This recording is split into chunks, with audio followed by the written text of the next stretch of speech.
Welcome back, ladies and gentlemen, here to Kart Chaser grassroots coverage coming at you for the Apex Karting Championship.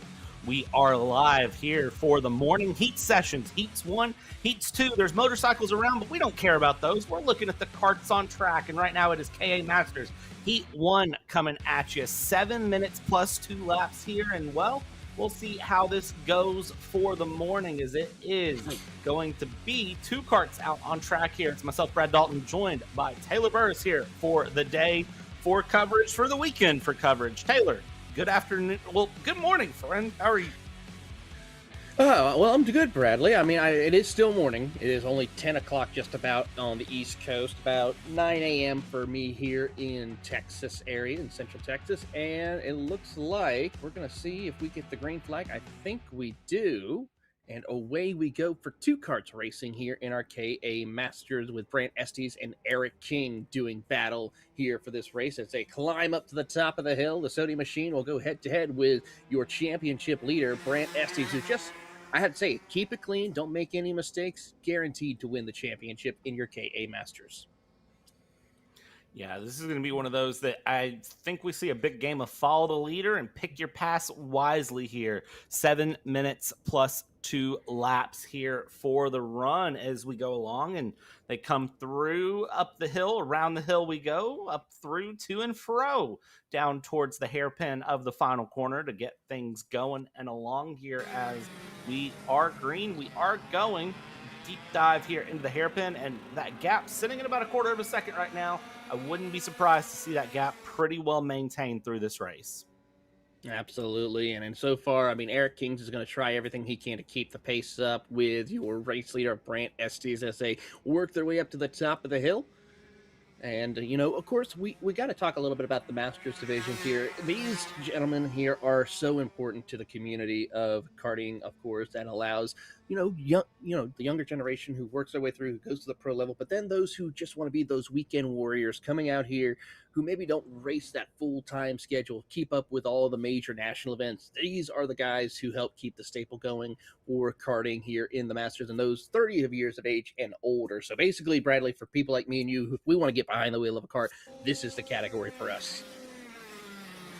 Absolutely, and this is one of those categories where it reminds me of the mini category a lot and the micro category a lot. For some people, we didn't get to run micro and mini and really start out running. That would be myself. I, didn't get to race karts when I was younger, and I don't want to jump in with junior and senior and really, kind of get my butt kicked. I never got the chance to jump in junior. I don't want to jump into senior, which is 15 and older, and just absolutely get my butt kicked. So Masters would be the best slot for me. And again, you can see a varying degree of skill coming in Masters, but typically you see a lot of guys who are very quick, and this is one of those fun categories. I always say, senior and junior, I always think, elbows are out. Somebody's going to RKO somebody. Sometimes it gets real competitive, real fast for the championships, right? In Masters, everyone is everyone's best friend, and they're just looking to help everyone improve where they can and be the best of friends when it's all said and done. And I think it's always exciting to see here and really see how they learn. Gap across the line, 4.5 minutes to go. 1.9 seconds here, and a 54.169 here in KA Masters for Brant Estes. That's a quick time coming through. Absolutely. I mean, really fast pace here, and Brant is just continuing to pull away here, out for a Saturday morning drive around AMP as he crests up to the top of the hill. I have to say, I've seen AMP, I've seen how they've been able to compete, but, it's just incredible, the facility that's been around here. This is my first time actually calling an event at this track and just seeing this whole facility take shape. I mean, having some incredible series come out here. Karting, they have their one of the, probably I have to say, the biggest kart club events happen at AMP. I see multiple different classes coming out to race around this circuit. They do such a phenomenal job out here, and as we watch Brant Estes, he drops it down to a 53.8. 3.4 seconds ahead of King.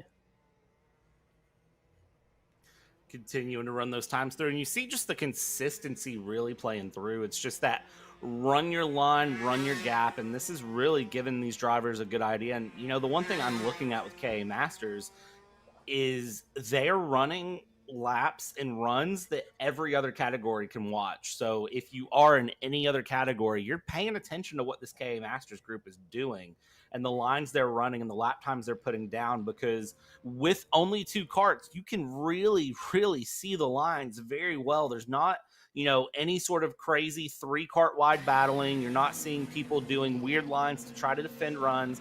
This is truly a hot lap heat that we're seeing through. And the good thing for that is, well, if you want to find ways to improve time and you want to compare yourself to somebody else, I mean, this is a great place to watch and go here as the gaps continue to sit at about 4 seconds right now. It's sitting there between Estes and King. 2.5 minutes left to go, plus 2 laps. So call it another 4-ish minutes here of racing as they continue along. And we see just how this track flows.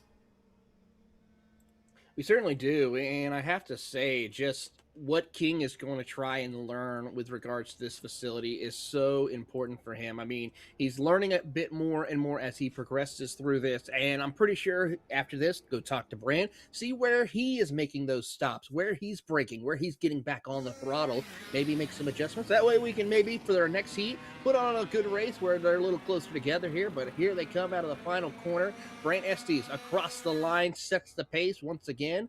54.01 for him last time by. Does Eric King improve a little bit? Not quite yet. He still is about 5 seconds behind as we watch Brant Estes lead the charge. Of course, Brant this championship season went on an absolute tear in the KA Masters division. Just to give you an idea, as I pull up his championship stat, he has picked up over at NOLA. He finished second, of course, over to the driver of Shane Burkett, who won at NOLA. Next race, he swept the entire weekend. He won his heat 1, heat 2, the pre-final, and the final up in Jacksonville. Safe to say here, he's looking to try and do that again, with being one of the only drivers to enter every single round here in the Apex Southeast KA Masters division. The big thing I'm watching right now, Brant Estes comes across the line, 53.688. Next across the line, again, Eric King, the other kart, running a 55.3. The interesting thing to me to look at lap time-wise right now between these two is that Eric King has been so consistent in lap times, just right there holding at around that 55 mark, just right there running through, really keeping that consistent time through. Looking at Brant Estes' times, I mean, he has been running very quickly going along, and he's holding about similar as well. So the consistency really is shown to be key here as it goes through. I mean, consistently quick times, it's helping to move through those runs and move through those times as these drivers continue along around here. Brant Estes will cross the line momentarily, and we'll see where he puts himself in the run. There he is across the line. His time, 53.762. So again, still improving pace as they go along, but still being consistent nevertheless as they go. Best time that time for Eric King, 54.917 personal best, and it's 2 laps to go. Next line cross will be a white flag. Absolutely. A great run for him. He was able to pick up a little bit of time here as Brant Estes continues to set record-setting pace here in the KA Masters as they work their way through the 404 Sody Kart machine, trying to just get that little extra as we draw closer to the end of this opening heat race, where he'll be back later on this morning for his second round of heat action. Yep, coming through here to get 1 lap to go this time by. White flag. We'll see if in heat 2 that Sody Kart can close that gap down a little bit and go through and give a strong challenge in heat number 2. White flag out for Estes. King will come across here to catch the white flag. Final lap in heat number 1 as the motorcycles go through around the outside. Here on the inside in the kart track, it is the go-karts that are running their way along here. Down the hill we go for the 435 of Brant Estes. A great run down the hill. You could see that big pace coming through, and now through the hairpin left-hander we go. Again, that slow, sharp curve sign. It'll crack me up all day. It will absolutely crack me up all day. Absolutely. I mean, you got to love it right here, but you got to love the safety for AMP of just letting people know, hey, there is a major hairpin. Slow it down a little bit here as they work their way up through the final time for Brant Estes to capture his first heat race win of the day. Coming across the line here, Brant Estes claims heat number 1. Eric King, let's see what the final gap comes through, as Eric King will come down the hill and around, crossing the line, run it wide through the final corner. Crosses the line, final gap 10.2 seconds, just outside of 10 seconds, but a great run from those two nonetheless here. That is your first heat of 5 heats for the morning that are done and dusted. Coming up next, it is the IAME Micros. Again, our youngest class, and it should bring some great action here from AMP Kart Track. I think that Mini is going to get wild, or Micro is going to get wild here in just a moment. Absolutely. It is going to be a wild one, but how about this? Take a look at some of the cool things you can do. Of course, we have rental carts here at AMP, and of course, some of the other events that happen here, both at the AMP Kart Track as well as also the Road Course Series. They have racing with autocross and time attack events. Also, they feature radicals, spec racer Fords out on the big track, including motorcycles, as we just saw. And then, of course, the AMP Kart Championship Series there in Dawsonville, Georgia. And also, another thing, if you're a fan of oval racing like myself, we also have the Legends cars and Bandoleros racing out there. I tell you what, Legends cars, those are fun cars that I have seen kind of grow in popularity lately, but I still don't think they get the love they deserve, if we're honest with ourselves. So I'd love to see those Legends cars get a bit more love through. Karting has exploded in the past few years, I've noticed, which has been really, really exciting to get to watch. I've been loving getting into karting myself included, my family, my friends, learning more about karting and getting into karting has been one of my favorite things here of the past couple of years, especially getting to work with Kart Chaser. Coming into karting, I had never ran karting. I had a go-kart as a kid, that my dad bought and cut the roll cage off and let me drive around in the backyard and around the neighborhood, because living out in the country, you were allowed to do that. But I never got to race on a track, so getting to learn all the ins and outs of this sport has been absolutely amazing. Yeah, I have to say, and both of us here, Bradley, I have a little bit of karting background, mostly on the dirt oval side, but mostly, both of us came from the esports world with iRacing, etc. Just seeing how we adjust and add on to more our knowledge with racing, and it's incredible to see some of the great live action here at AMP as we watch some of the motorcycles with their time attacks and testing days going on out here as they work their way through. And I gotta say, those motorcycles are blistering around AMP. They are. I'd be curious to know what times they're running. I don't know if we can hack into their live timing software and get an idea of what times those motorcycles are running around. But I tell you what, motorcycle racing is one of those things that when you get into the street motorcycle racing, it gets scary sometimes. It's one of those that I don't know anything about, and it's one of those that the only thing I've seen about it is the crash compilation videos on social media. None of that to be found here with the IAME Micro Heats as we get ready for Micro Heat number 1 out and rolling. They come out just before the start-finish line, so they will run a full lap around before they go green.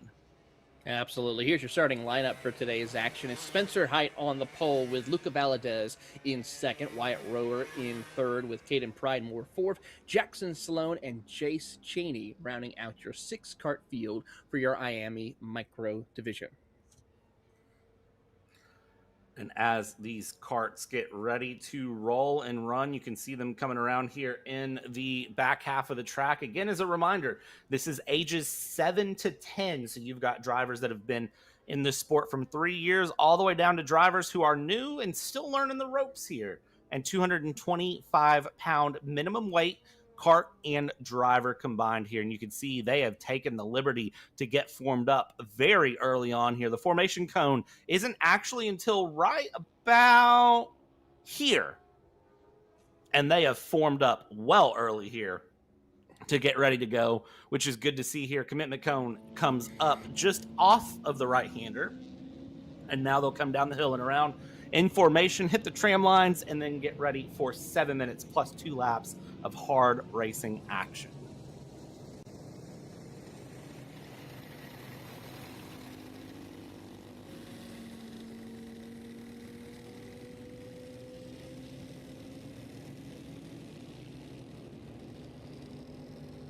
around the corner down the hill here in formation, keeping things nice and tidy. They don't want to get any issues with starts, get waved around. They don't want to have any issues. Plenty of tram line space here to get things going, so they'll line up in their respective trams. And will we get the green flag this time around? We're waiting. We're waiting. We're waiting. And away we go. And green flag is out. Here we go. 7 minutes of racing. Already, you see Spencer Height already pulled away ahead of Luca Valadez. Wyatt Rower, though, is under pressure from Pridemore and Jackson Sloan, as those three will battle for the final step here in third position as they head down the hill into the 90-degree corner. And those three will do battle as they work their way through single file on the opening lap, as here comes Rower and company trying to close the gap between himself and Valadez, while Pridemore, Sloan, and Cheney battle for fourth. And look at this, Rower up the inside on Valadez here very early, making that move, coming through into the double left-hander at the back half of the circuit. One cart off there in the background. It did not catch who that was coming through, though. And you see the 77 and the 33 of swap positions here of Rower and Valadez as they've gone through. Everyone trying to keep things clean and tidy here for the first lap. One swap of position into the final corner they go. You can see they cut down a little bit earlier here in the micros, a little bit lighter cart, a little bit less power, so they're able to cut down into that corner a little bit early here. And other than Rower and Valadez here, let's see where the challenges are really going to come in. Sloan, Cheney, and unfortunately, I think it was Caden Pridemore who ran off, and I think Caden Pridemore did get going, but is well off the pace now. Yeah, he's about 6 seconds behind Jace Cheney right now, so he's got a lot of work to do to try to make up. But the good news is there's only 6 carts, so it's not a major deal, and plus also he can make a recovery for the next time in Heat 2 if he's not able to catch up. And as they work their way through, Spencer Height holding strong, but Wyatt Rower making some pace here as we watch these drivers snake their way through the S's as they crest over the hill. The Bennett cart trying to catch up as he's 1.5 seconds behind. He's got some help from Valadez, though, as they head down into the hairpin. Let's see here, sticking behind each other very, very well. Let's see through the hairpin. It doesn't look like the gap opens up any here, at least between Rower and Valadez. As they cross the line, let's see where that gap sits. It sits at about 0.4 of a second here. 3.5 tenths to be more specific as they go through and around. Now down the hill, through the right-hander, up the hill we go. Let's see if they can keep these carts rolling here as they go along. And about 1.8 seconds separates Jace Cheney and Jackson Sloan right now, back for 4th and 5th. They've swapped positions through, and it looks like Jackson Sloan had a slow last lap, and that is going to prove a difference here. You see that checkered line there going into the double left-handers before the twisty bit section, as we've so deemed it here at Atlanta Motorsports Park. That is not one of our start-finish lines, but it is a potential start-finish line here for this track. This track has multiple configurations that it can run, really just depending on what you would like, but the most common one that you're going to see is right here, the one that we are running, going through and along here, crossing the line. Where's the gap between Height and Rower? 2.9 seconds now is where that sits, and 0.5 second between Rower and Valadez. Yeah, Valadez is doing a great job of trying to keep pace. The thing is, he needs that little extra. He's going to have some help if Rower makes a mistake here for him to close the gap. So far, everyone else, Chase Cheney, Jackson Sloan, Caden Pridemore, all separated significantly. This is the best battle on the track for second as Rower climbs up to the top of the hill here, looking to try to see what he can do. But so far, Valadez just right, keeping hop step with him.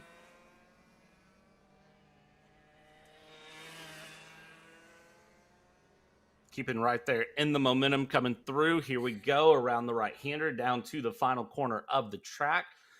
And just watching that gap, watching these lines, I mean, I feel like Valadez is doing everything right now to just find a little bit of time here, a little bit of time there, and try to close it through. But Rower is really getting a great run here through the straights, and that's really helping to make the difference here. Gap now 0.8 of a second as they come across the line. They've got 4 seconds to get to Spencer Height. I mean, I know we talked about Spencer Height has been very quick in this micro category, but Spencer Height definitely currently sitting on another tier. Last lap ran a 58.4, and to give you context, Wyatt Rower last lap ran a 59.5, so 1.1 seconds was the difference in pace between those two on the last lap. That is an amazing run for those two. Yeah, he Spencer Hyde has been incredible all season long, and in fact, when we ran over at NOLA, Spencer Hyde actually was the only competitor in the micro, so if they had to merge him with the minis, and he still kept pretty decent pace with the mini drivers in that event. So looking forward to seeing what he can do. And then, of course, he had some competitors in his class last time out at Jacksonville, and just put on an absolute great fight for the finish. He had a couple of close calls with some drivers who try to battle him out and try to prevent him from going back to back, but it did not prevail for him, as Spencer Height looking to continue that change here as they work their way through. And so far, with just under 2 minutes to go, plus 2 laps, he is doing everything he can to make sure he continues his winning streak. Yeah, he's doing a great job with it. You see him there going through the hill. I mean, again, the gap opening up 5.5 seconds now between him and Rower as they go through. I mean, you can see Spencer Height just comfortable running that cart through. Not a challenge in the world in that 231. He is just really enjoying what I would call a Saturday stroll right now, running his way along through the final couple of corners. And now we'll run through. Again, we'll get an update on where that gap is as he crosses the line. It's going to be a minute 12 plus 2 laps. So let's call it 4 laps to go this time by, because I would say that we'll get a little bit of a bonus lap when he crosses the line here if he keeps that pace consistent. And I would be very surprised if he lifts any to let that time eke out. You know, you'll see that sometimes in endurance series, or of course for you and me, Taylor, in the sim world. Sometimes you see drivers, you know there's a couple seconds different and they have the gap, so they just lift the throttle and kind of just go a little bit slower, so that way they don't have to use that bonus lap, as we like to call it. But here in karting, that is not typically the case here. So let's see what Spencer Height does coming across here. He would have to lose about 4 seconds, and I'd be very shocked if Spencer Height is the type of driver to do that. Well, I mean, also, if you think about it, it's a good way with this much of a gap to save the tires. I mean, you got to remember, we still have 3 other races later on this weekend. He's got his second heat race later on today. And then, of course, he has his other events when it comes to racing with tomorrow with the pre-finals and finals.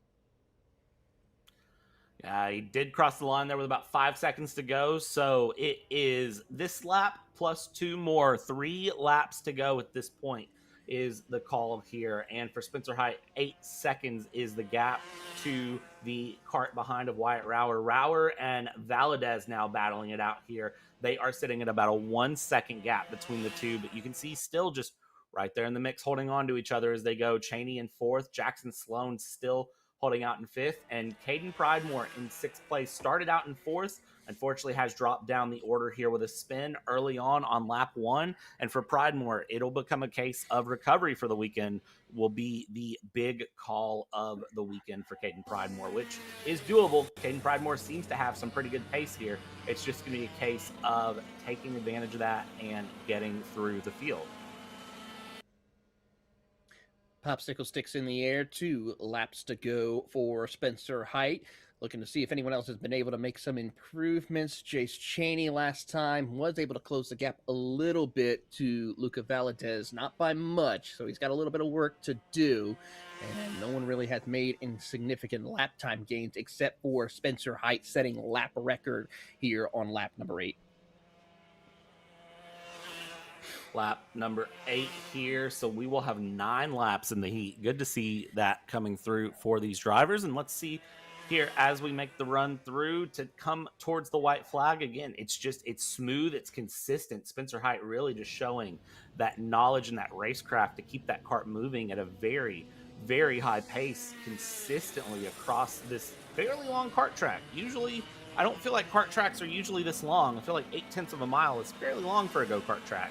Maybe I'm wrong in that saying, but compared to some other tracks that I've seen, this just feels like a very well laid out track here in terms of its length, in terms of its pacing, in terms of its run. It takes advantage of the ups and the downs of the hills, of the runs around, and well, you can really see what it's bringing through as we go down in through this chicane. And really, it's not much of a chicane. It's really just you got to aim a little bit going through there. point and shoot, as we say, as they work their way through. Hit your marks, and as we watch Spencer Height looking to try to take home another heat race victory, that beautiful comp kart looking to do so as he crests over the hill towards the final braking zone into that final hairpin to capture the flag here in heat race number 1. Spencer Height in the cop kart. Final corner here, comes through down the hill. Will run it down the straightaway. Sees nobody behind, sees nobody ahead. And it is checkered flag here for heat number 1. Spencer Height, what's the final gap? When it's all said and done, well, Rauer and Valadez will bring it across next. And for Rauer, the gap is going to come across as 11.5 seconds. Valadez comes across 13.6, the gap to Height.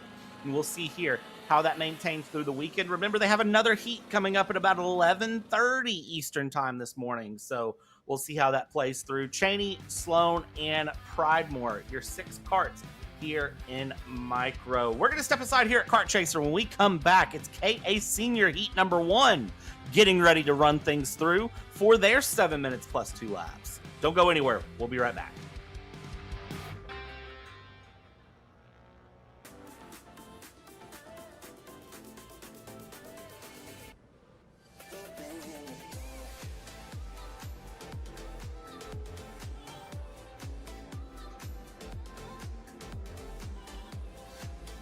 Are you looking to take the next step in your racing journey?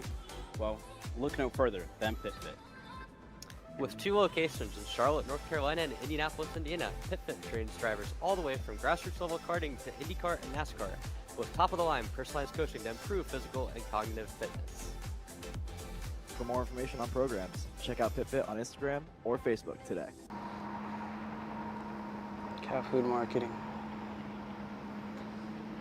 $9.99 a month. Dude, Caleb, wake up. Dude, we're live in 5 minutes. Let's go. Come on. What are you doing? Dude, I'm so sorry. Xander had me in a cat food marketing meeting till like 2 a.m. last night. Come on, man. Do you have anything I can drink? Dude, I got the perfect thing for you. Perico. It's a healthy energy drink alternative. Perico, non-GMO, gluten-free, kosher, magnesium, B12, B6, Yeah, it's good. B5, biotin, and 0 sugar? Pericazo!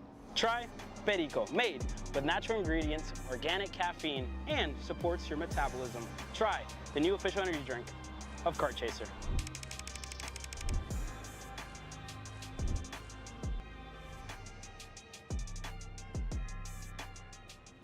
Paulie Massimino wins the Wisconsin Grand Prix!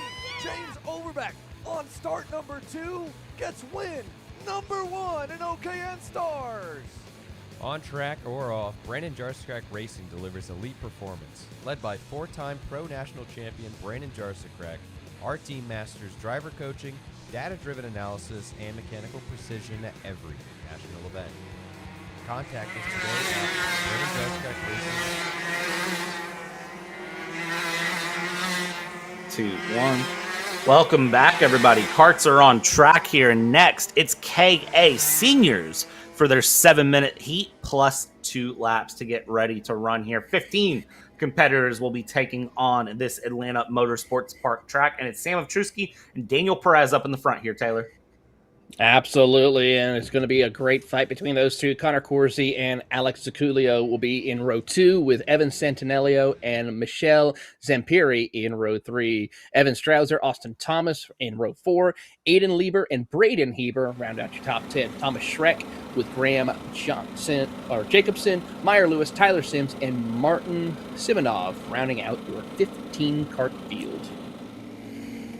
We'll see here as they come through the final corner. They head towards the tram lines and get ready to go. How will this battle shape up in the front? This was a class that in qualifying, we saw a lot of great battles, and Ovchusky was able to pull something out here at the end. We're going to go through the tram lines. Do we get the green flag? There's the start zone. We are green. We are going for 7 minutes, and already you can see side-by-side battles starting quickly as they try to sort things out down the hill into the first right-hander, but this uphill has proved to be a challenging situation for many drivers here through the weekend. Now it's the left-hander back down the hill. We're going to go.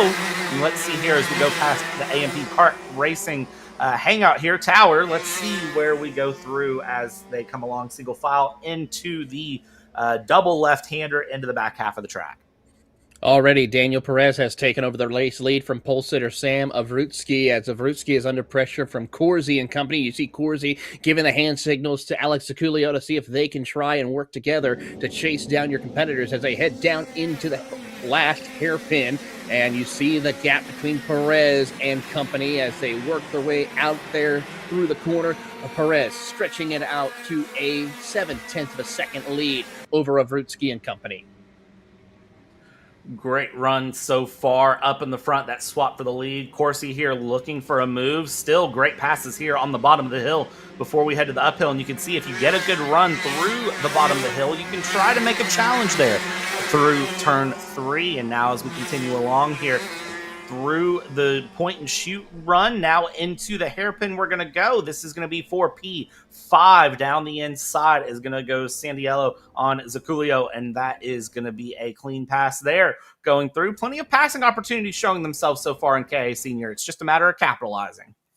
Absolutely, as well as also making those brave and heroic decisions as they come through here, as they work into the hairpin, battling right there. As you saw, Zampiri look to the inside of Santelio, see if he can try and move up into the top 5. Could not make it work, and as Zampiri does actually get around Santelio last time by, Austin Thompson also right there trying to see if he can keep pace with your top 5.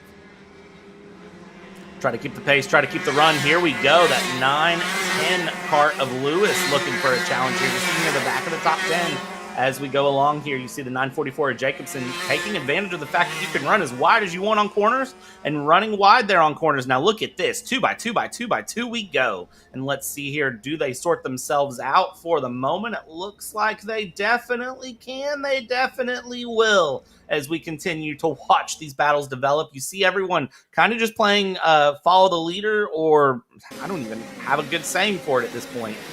Some child's game where you kind of jump around hopscotch positions, but it's not hopscotch. I don't really know what I'm trying to say here at the moment as we go through and positions now shuffle through. Thompson gained a position. Lewis gained a position that last time through. And again, you see the hard dive down the hill we go. That is going to be the 923 of Strasser trying to straw his way ahead. He tried his best, but could not complete the pass. He'll get back in line behind Centinelio as they work their way through the downhill, heading over to the first hairpin. And already drivers just trying to pick and choose their line of how they want to play it out here. We watch the battle for third as we now pick up that battle for 7th position with Santinelio, Strasser, and Lewis, as that is a hornet's nest of competitors. Talk about a hornet's nest coming through. Who's going to sting? And look at that. That is Strasser there in the mix, really going for a move. You can see diving the cart out well out of line because of the pace being there, but trying to find a pass and unfortunately not able to make a move there before the run. This is just a tight-knit battle here in the middle of the pack. There we go. Dive down the inside. Great move. Now run it wide. Have a switchback. Why don't you, we say, as we come through. That is Lewis and Strasser continuing to duke it out as they go along here. This is going to be what's really, really close to watch as we continue to just see down the hill we go. This double left-hander here at the lowest part of the track, the furthest away part of the track as they go along. Everyone playing single file this time. I don't see anybody going for a pass. I don't either, but I do see one thing. Sam Avrutsky is closing in on your race leader, Daniel Perez. He set the fastest lap of the race and is now under 0.6 of a second on your race leader. As they come out of the final corner, I want to see what the gaps is right now. He picked up another little bit as well. Still half a second behind, but he is making quick work to close the gap on your race leader.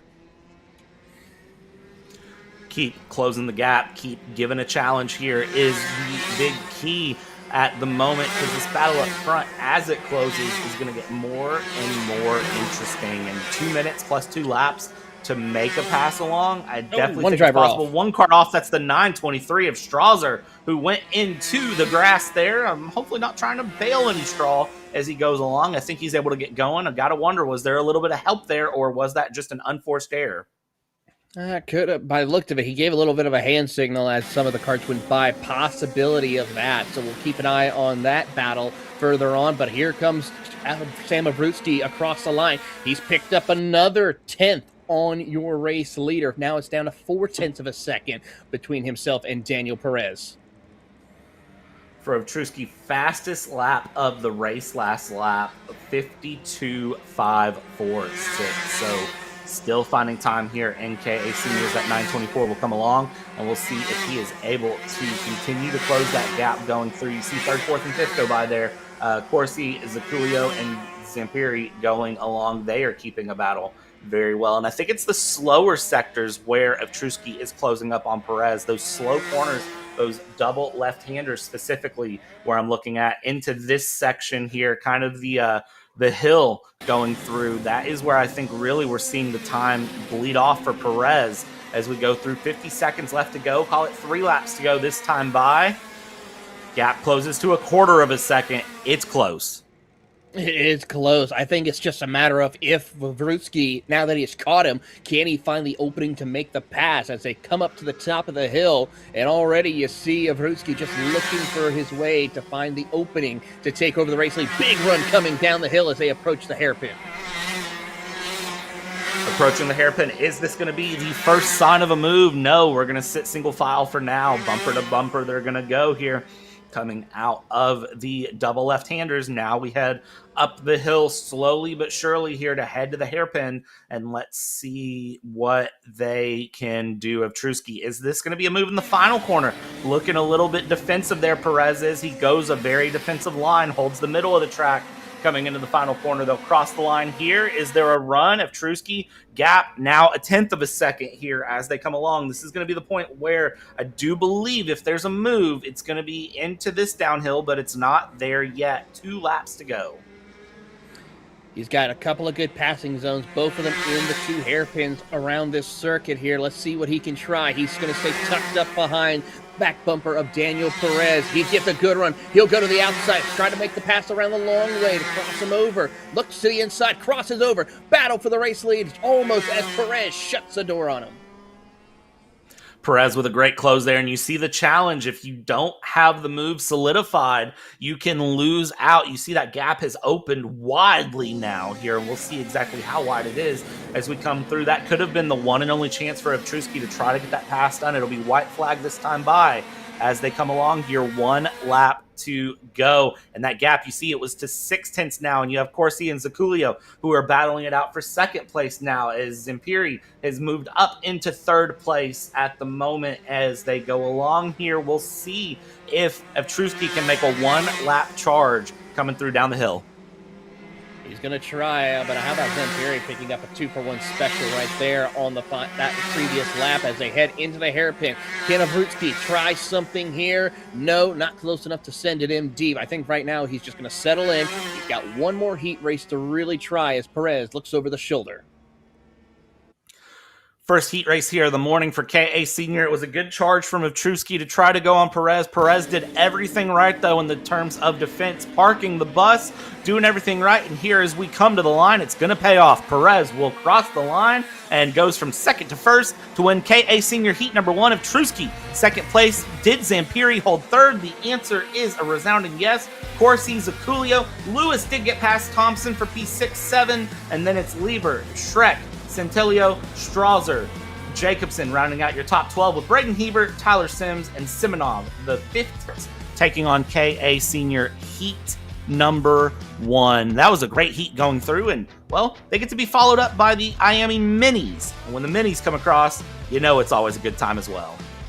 Absolutely a great time indeed. We'll see them head out on the track here in a few short moments as they set themselves up. And here we see some of our KA seniors getting out, heading into the scale line, talking amongst themselves here about the racing that was going on. So maybe seeing about what adjustments if they need to make in order to improve upon in heat race number 2.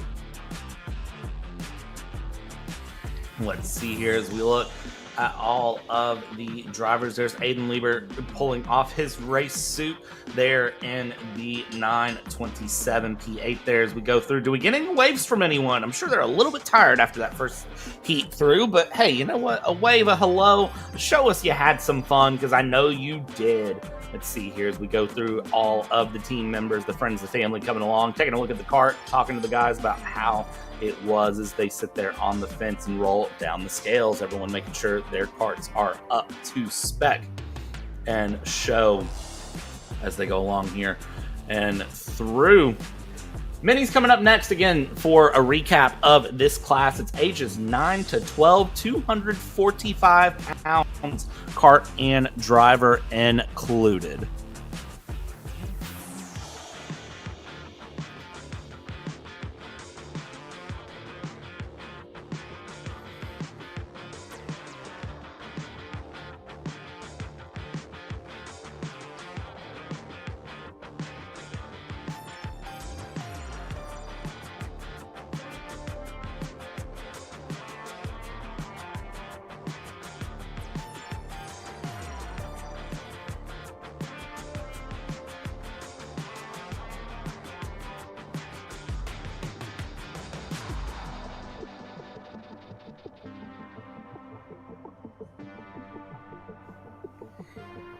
Taking a look here at Atlanta Motorsports Park as the motorcycles pull their way in on the run. You know, that's got to be a weird feeling to know that you're racing karts on the kart track, and around you there's just motorcycles absolutely flying their way along. That would catch me off guard a little bit, because you can hear them, and you hear it and be like, okay, someone's by me, and then it's like, oh no, never mind, it's just the motorcycles running around.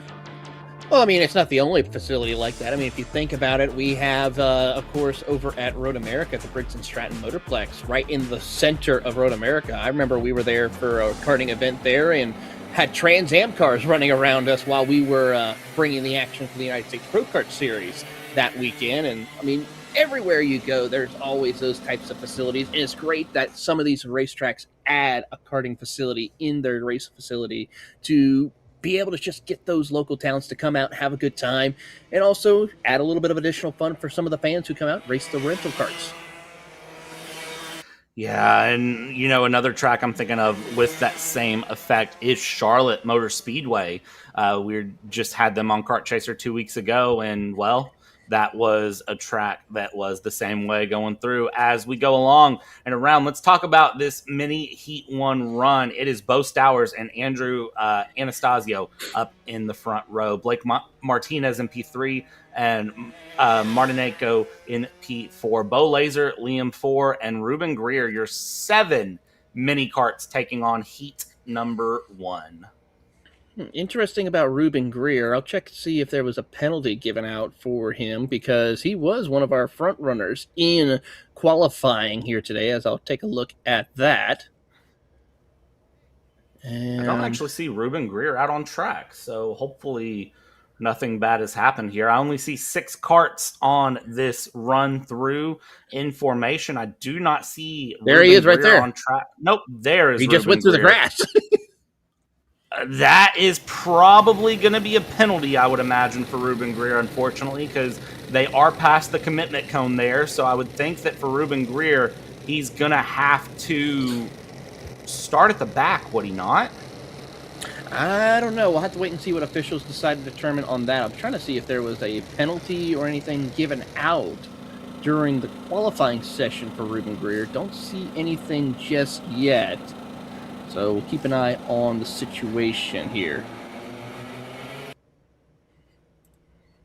And it looks like we are green. We are going here with 7 karts in Mini Heat 1. We get going and moving quickly here with a battle up in the front. The 121 of Bo Stowers trying to make a run here early on. That 138 of Blake Martinez dropping down the order quickly here as Anastasio tries to hold on in the front here. Ruben Greer starting out 4th place in line here. Battle for the front. Look at this. Anastasio and Stowers side by side here early on.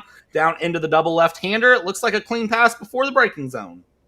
Beautiful job right there, as these two will do battle for position. Bo Stowers will try everything in that pink machine to lead the charge, with Anastasio hot on his tails as they come through the top of the hill, heading to that second hairpin, as we see a little bit of battling for 4th and 5th, as well as the 6th position with Martinenko and Laser as they come up to the top of the hill. So far, everyone's going to make it clean and green for the opening lap, and across the line, give the race lead to Bo Stowers. Greer already moving up to 3rd as we see some movers and shakers. Bo Laser moving up a spot as well into 6th. Yeah, Bo Laser up that 1 place there on Martinenko, moving along through up front still. Anastasio trying to find a pass here quickly on Stowers. Stowers had the run there and got that pass done before the double left-hander here at the bottom of the hill. Let's see if that can happen again here for Anastasio on Stowers. It's not going to be the case this time, but you can see all of the karts keeping very, very close to each other at the moment as we continue to see 2x2x2 battling go through and along. Going forward, Stowers up at the front, trying to pull a little bit of a gap if he can. I don't know if he's going to do so yet, but he's certainly given it the old college try, as the saying goes. Coming under the hill, across the line, 5 minutes to go here, Taylor, and gap, 0.4 of a second. Now, think of this here. This is critical between Bo Stowers and Ruben Greer. The championship is separated by 1 point. Now, the gap for winning a heat race to second in a heat race is 5 points. So right now, Ruben Greer is not in a good position. He's got to find a way to get around Anastasio and make sure he gets second place to chase down Bo Stowers, because right now it would swing in favor in the championship to Bo Stowers, as he would take over the points lead after this heat race, as he is now closed into the back bumper of Andrew Lee Anastasio, which Anastasio is also in the hunt. He's 689 points out of the 719, so he's right there in the hunt. If he gets a good, clean weekend and Ruben Greer and Bo Stowers do not, he could also end up being your champion.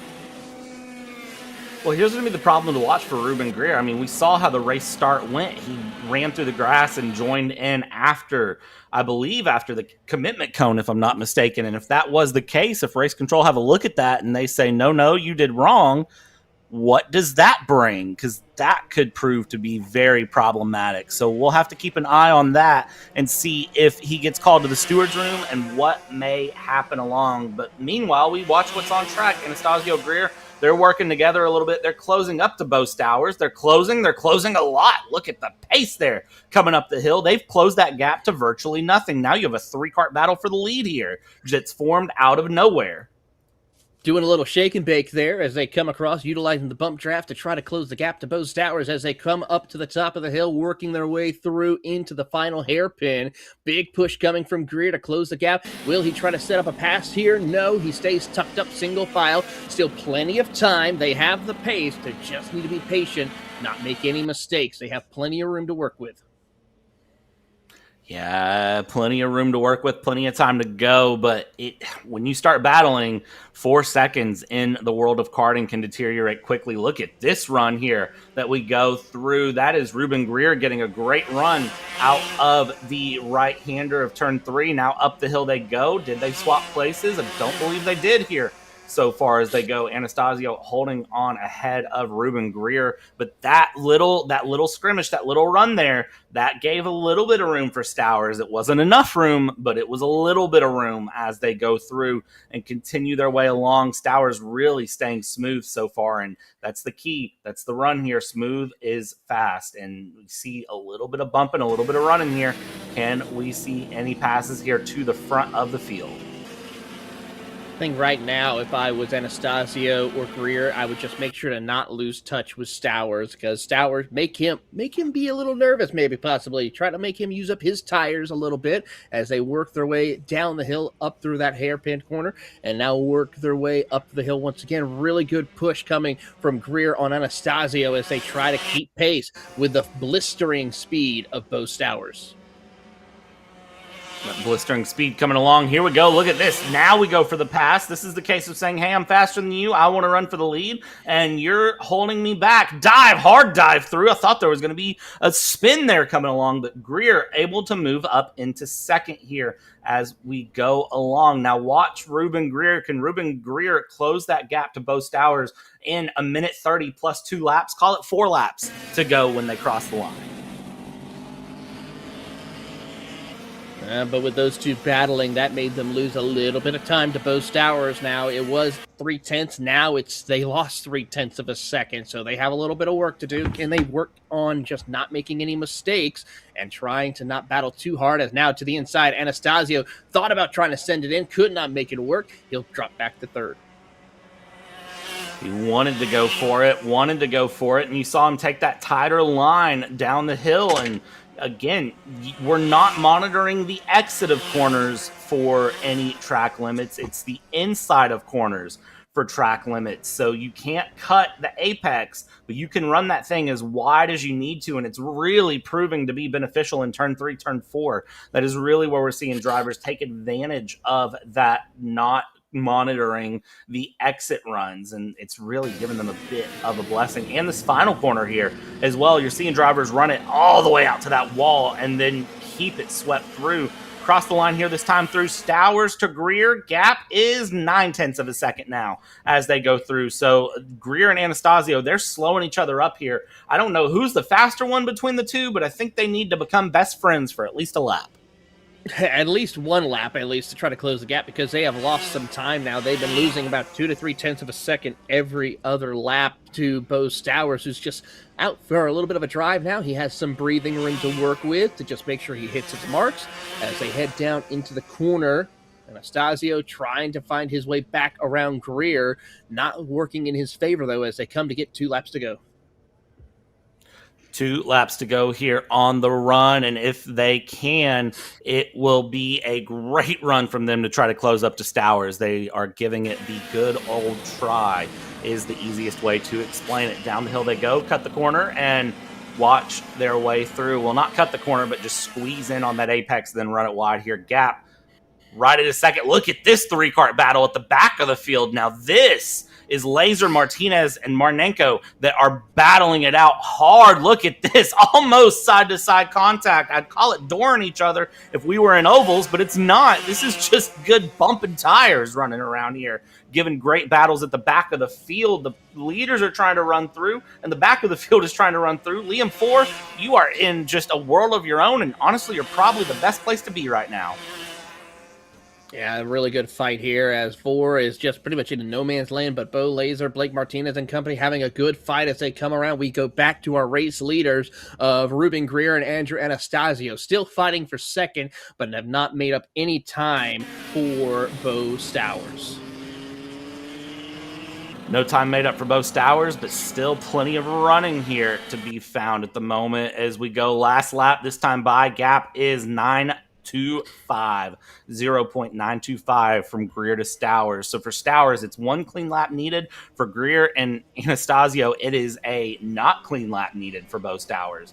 We'll see how this goes through. Fastest kart on track, by the way, is Andrew Anastasio as they go down the hill here, making the run. Again, you still have Martinez, Laser, and Martinenko that are battling up in the front. It's just a little bit too big of a gap, I think, for Stowers. Yeah, it's too big of a gap there. Stowers, as long as he doesn't make a mistake, he is sitting comfortably as they work their way down the backstretch for the final time here in heat race number 1. And it's looking quite promising here as they work. Greer and Anastasio do have to fight for that second spot, but I think Greer has enough room to work with as they come out of the final corner. Out of the final corner we go here, down to the line. Stowers wins the mini heat 1, and final gap when it was said was 8.5 tenths to Greer. Anastasio holds in third. 4 again in a great position there, and P4 comes through. I think the namesake playing out there, and let's see here for the 104.4. He comes across 14 seconds back. Drag race to the line for P5. It's Martinez, Laser, and Laser does take Martinenko, actually, as Martinez is in P7 when it's all said and done in the IAME Mini. When we come back, it's time for KA Junior heats, but we're going to step aside here at Kart Chaser. Don't go anywhere. It's Taylor and Brad. We'll be back.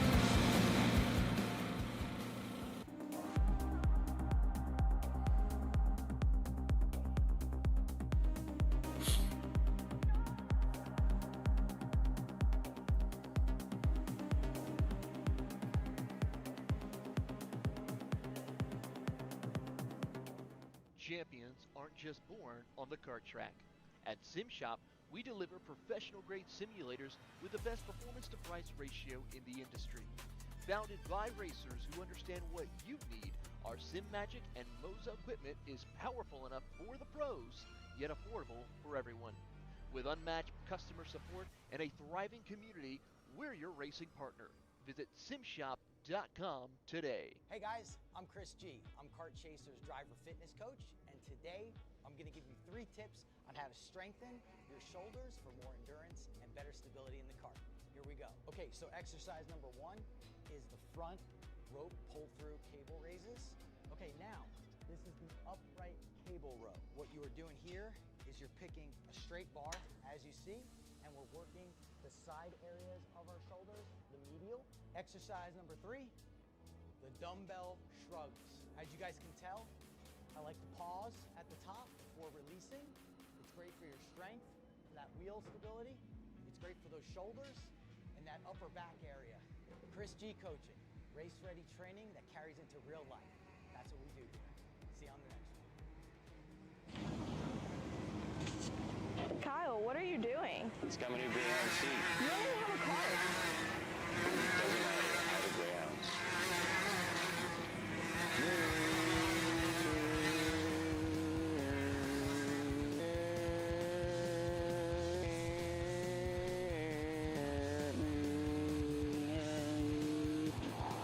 Who the f is Kyle Cuthbertson? Doesn't even have a go-kart. Doesn't matter.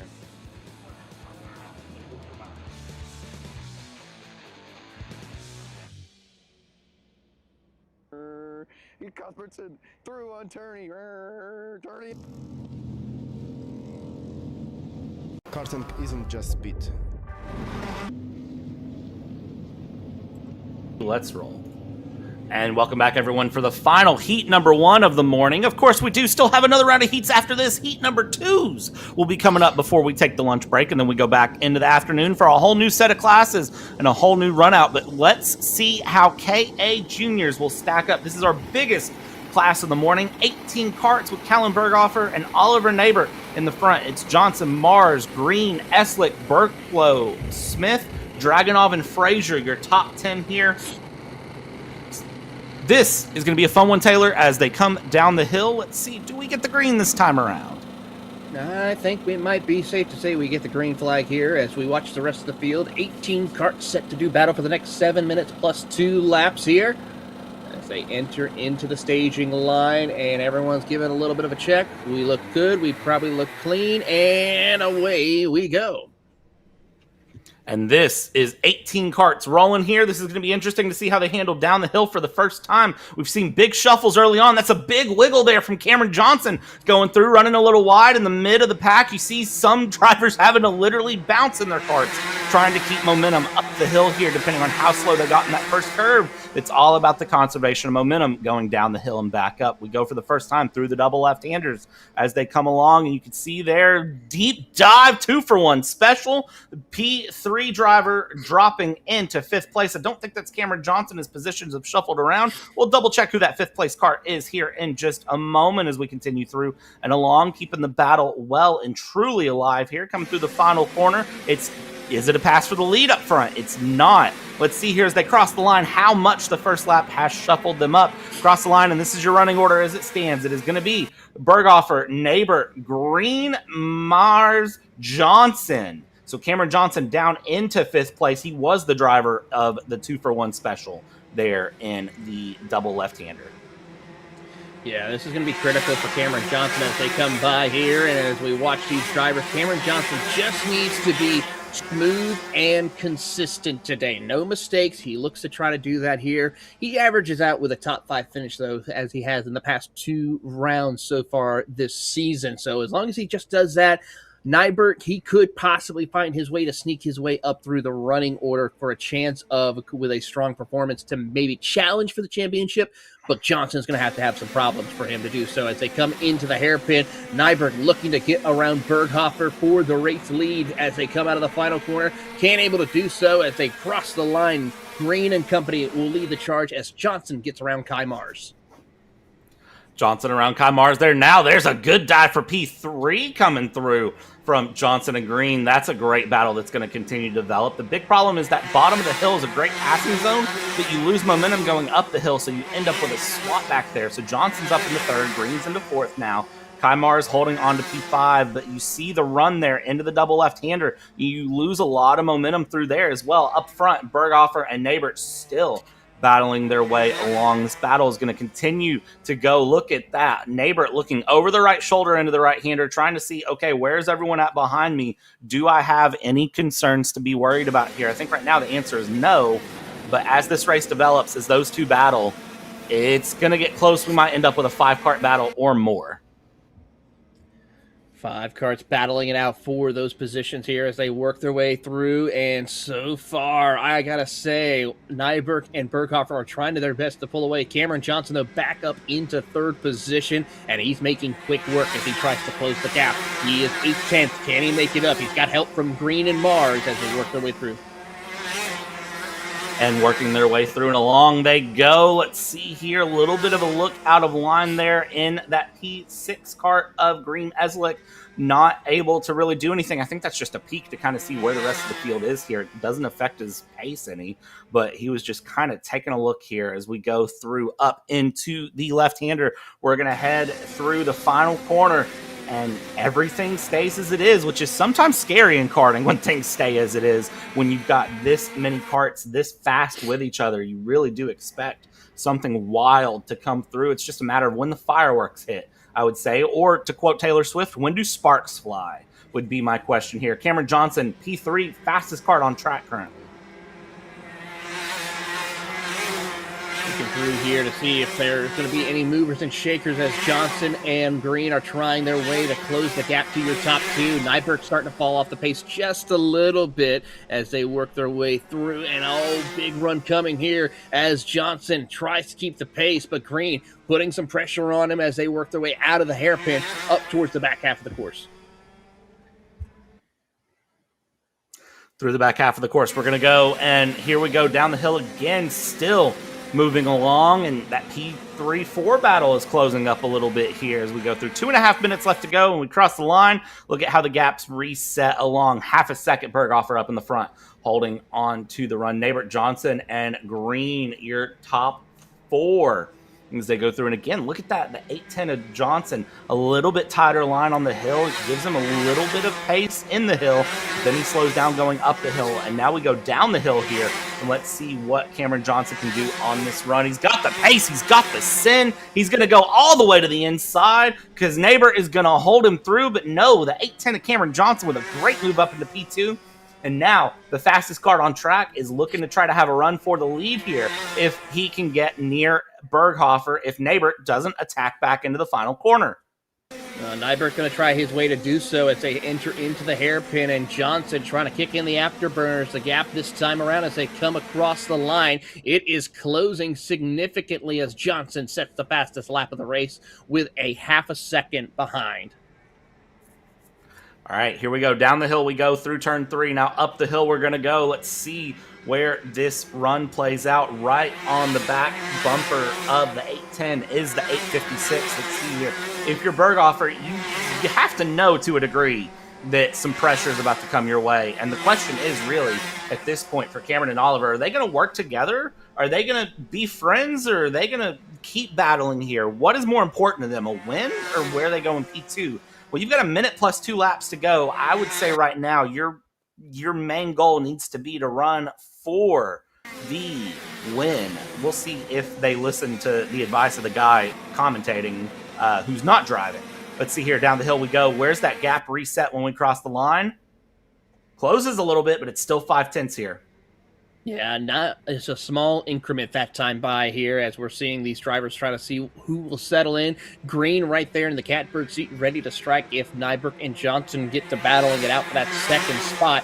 We know for a fact, once these drivers realize they cannot make a catch of your race leader, they're going to start battling amongst each other. Maybe not really here in these 2 heat races, as we now see Nyberg go to the inside of Cameron Johnson, and just like that, Johnson drops back to the 5th position, capitalizes, though, to get back around Kai Mars and Green, actually, for the 3rd position. So he lost 1 position right now at the moment, as we see Green trying to put some pressure to get 3rd away. So the 2-for-1 turned into a 1-for-1 with a give back of some degree as we go through. Down the final corner, we'll cross the line here. This group of 3, Nyberg, Johnson, Green running through. And then, of course, you have a pack of 5 just behind them. Eslick, Mars, Berklow, Smith, and Portnov that are all battling it out. Timer has went away. We are on 2 laps to go now. When you see that group of 3, there's that group of 5 I was just talking about that's been quietly running amongst themselves, keeping a battle alive here. And I tell you what, Taylor, watching them, if they can close that gap through, really Heat 2 is where I think we're going to see some big runs through. And look at this, 2, 3 for 1, double. Let's see, is there contact a little bit? Everyone gets through, a little bit of a cut to the inside of the corner, but I think everyone got away with it. That is a fight for the finish here as they work their way around the circuit, and it is a good fight as they come to get the white flag this time by. And how about this? Green gets around Johnson for the position as they cross the line, and Bowen Green trying to pick up the little bit as we see them work their way through. Johnson trying to fight back around the outside, but no avail. Bowen Green takes over the third spot as you see Johnson, a little bit of frustration like, hey, we're losing time. Johnson, though, taking the mental note and saying, okay, so if you send it to the inside on the final corner, you can have a run to the line for P3. If you want to play that game, we'll play that game. Defense to the inside here for Green. Johnson's going to work the long way around, and he clears cleanly there into third place, does one Mr. Cameron Johnson as they go through and along here. Look over the quarter, over the shoulder for Nybert.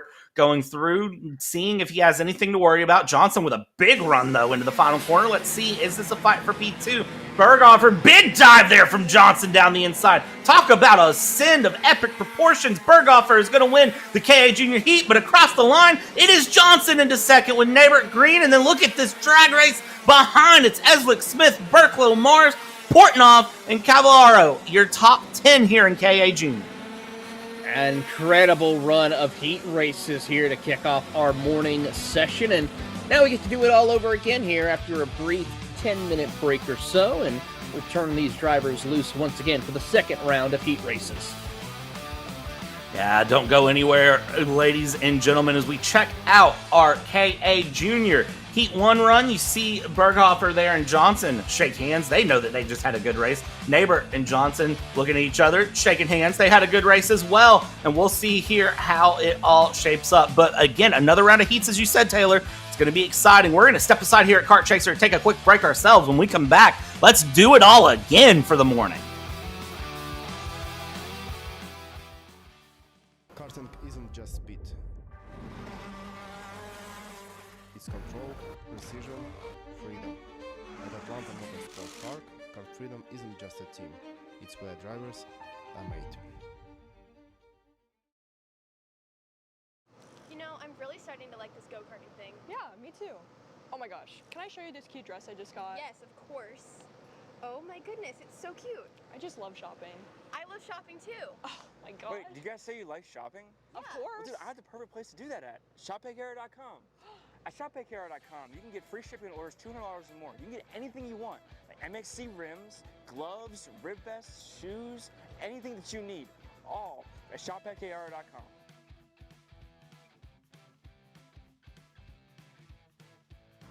Who is he talking to? No idea. But we're gonna have to check it out. Sounds like a great deal. Sure does. Cat food marketing. $9.99 a month. Dude, Caleb, wake up. Dude, we're live in 5 minutes. Let's go. Come on. What are you doing? Dude, I'm so sorry. Xander had me in a cat food marketing meeting till like 2 a.m. last night. Come on, man. Do you have anything I can drink? Dude, I got the perfect thing for you. Perico. It's a healthy energy drink alternative. Perico, non-GMO, gluten-free, kosher, magnesium, B12, B6, Yeah, it's good. B5, biotin, and zero sugar?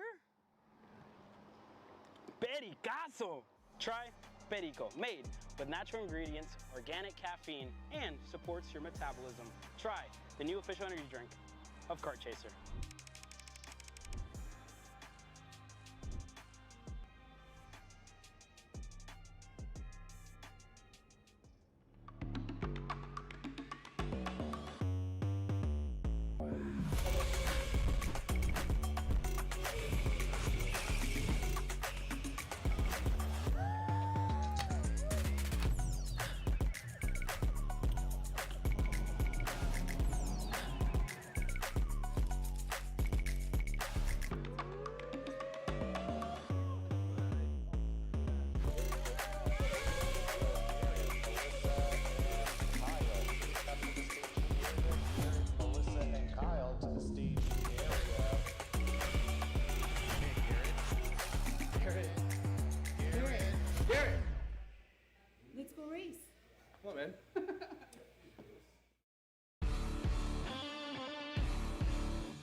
This is Henry. Henry feels sad. Henry feels sad because it's time for his next big race and his go-kart is in bits. Henry doesn't know that Acceleration Kart Racing is the United States' #1 shop for all of your karting equipment needs. Henry also doesn't know that Acceleration Kart Racing can deliver anything from tires to race suits and even wheels directly to your front door or to the racetrack itself, quickly and efficiently, with tech support available 6 days a week. Poor Henry doesn't even know that Acceleration Kart Racing offers free shipping to mainland USA on selected product if you spend $200 or more. Do yourself a favor. Go to accelerationkarting.com and make sure that you are never left stuck on the pre-grid with Henry. Be smart and don't be like Henry.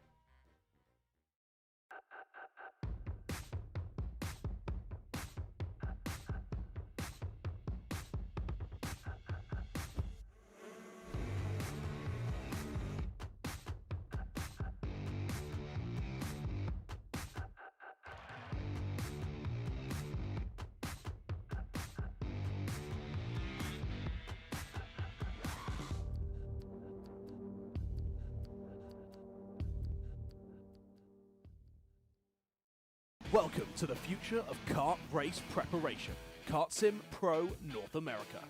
Featuring laser-scanned North American kart circuits and precision-tuned kart physics developed using real telemetry, dyno and tyre data, Kart Sim Pro North America delivers the most advanced and realistic kart simulation experience available today. Whether you're training for race day, refining your lines, or shaving tenths off your personal best, Kart Sim Pro gives you pro-level insight without leaving your home. Trusted by world champions, coaches, and karting enthusiasts alike, this is where virtual practice translates into real-world performance. Experience the thrill, the challenge, and the edge. Kart Sim Pro North America. Use code CHASER20 to get 20% off today.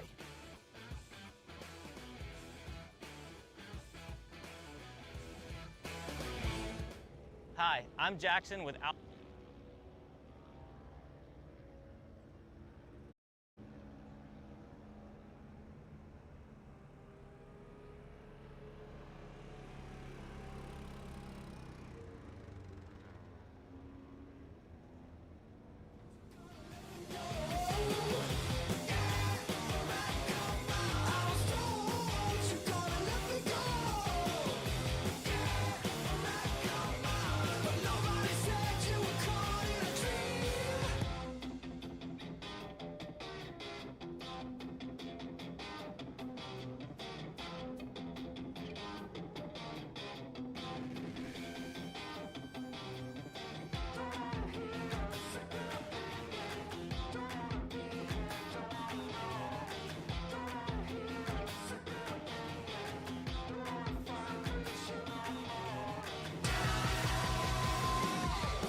Welcome back, ladies and gentlemen. We are back for the KA Masters Heat number 2 here with the Apex Karting Championship at Atlanta Motorsports Park. We're here for round 3 of the Southeast region. And this time, we do have 3 karts on track for KA Masters Heat 2.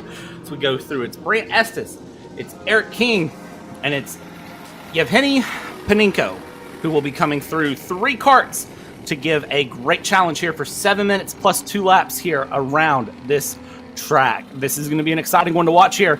And let's see how they go through the tram lines they come. Will they be ready to go? Will it be green flag for 7 minutes plus 2 laps? If they come across the line, we are green, we are rolling. Let's see how this race shapes up here. Into the first corners they go. Down the hill, hard into the right-hander we go. And there we see the 435 of Brant Estes, who's been so dominant so far, continue in the lead here. Yeah, but how about Yevgeny Panenko right there in the hunt as well, in second place, was able to get around Eric King quickly, and is going to provide a little bit of a challenge here for Brant Estes as they make their way to the hairpin. Into the hairpin we go. Brant Estes going to try to hold on so far. This will be an interesting thing to watch and see if that challenge can come through. We've seen this track be very ebbing and flowing through the first heats of the morning. We've seen the give, we've seen the take, depending on what position you put yourself in. So it's going to be exciting to really watch and see what Paninko can do to challenge Brant Estes through these 7 minutes. 1 minute down, 6 minutes plus 2 laps to go. And we cross the line here, and the gap a quarter of a second, Estes to Paninko. How will this shape up? It's going to be a good fight here between these two, as Brant Estes just needs to continue on with a great charge here through the field as they work their way up onto the banking here as they come down the hill.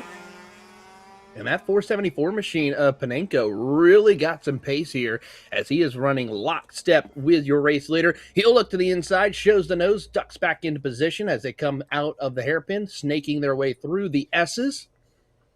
And so far, Panenko's just biding his time, ready to capitalize on any mistake that Brant Estes makes.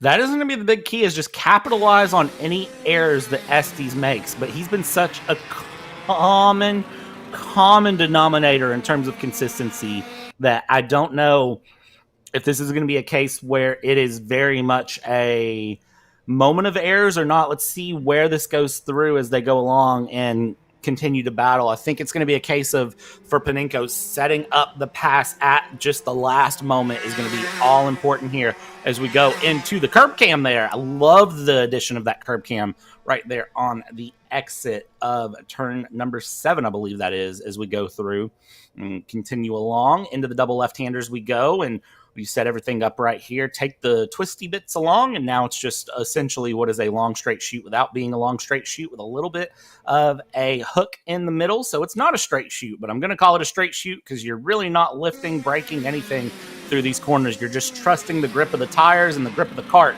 to really get you through that. Absolutely there, Bradley, as we watch them work their way up through the first couple of corners. Panenko just keeping lockstep as he's trying to not lose touch with your race leader, learning a thing or two, taking care of his equipment, not wanting to push the envelope. They have plenty of time to work with here for your race leader.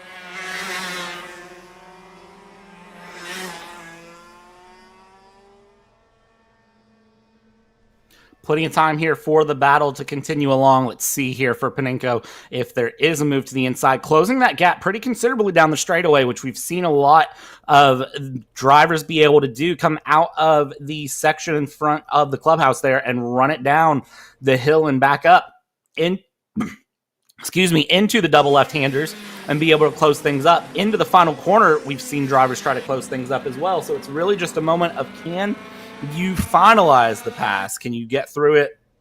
It is one of those, it's easy to catch, it's hard to pass, but it seems like if you really nail things out through what I'm going to call this middle sector of the track here and go past the clubhouse into that back long third of the track, I think you can really make a pass stick. You certainly can, I'd have to say. You just got to time it just right, set it up, and make sure you don't make any mistakes here as they work their way through.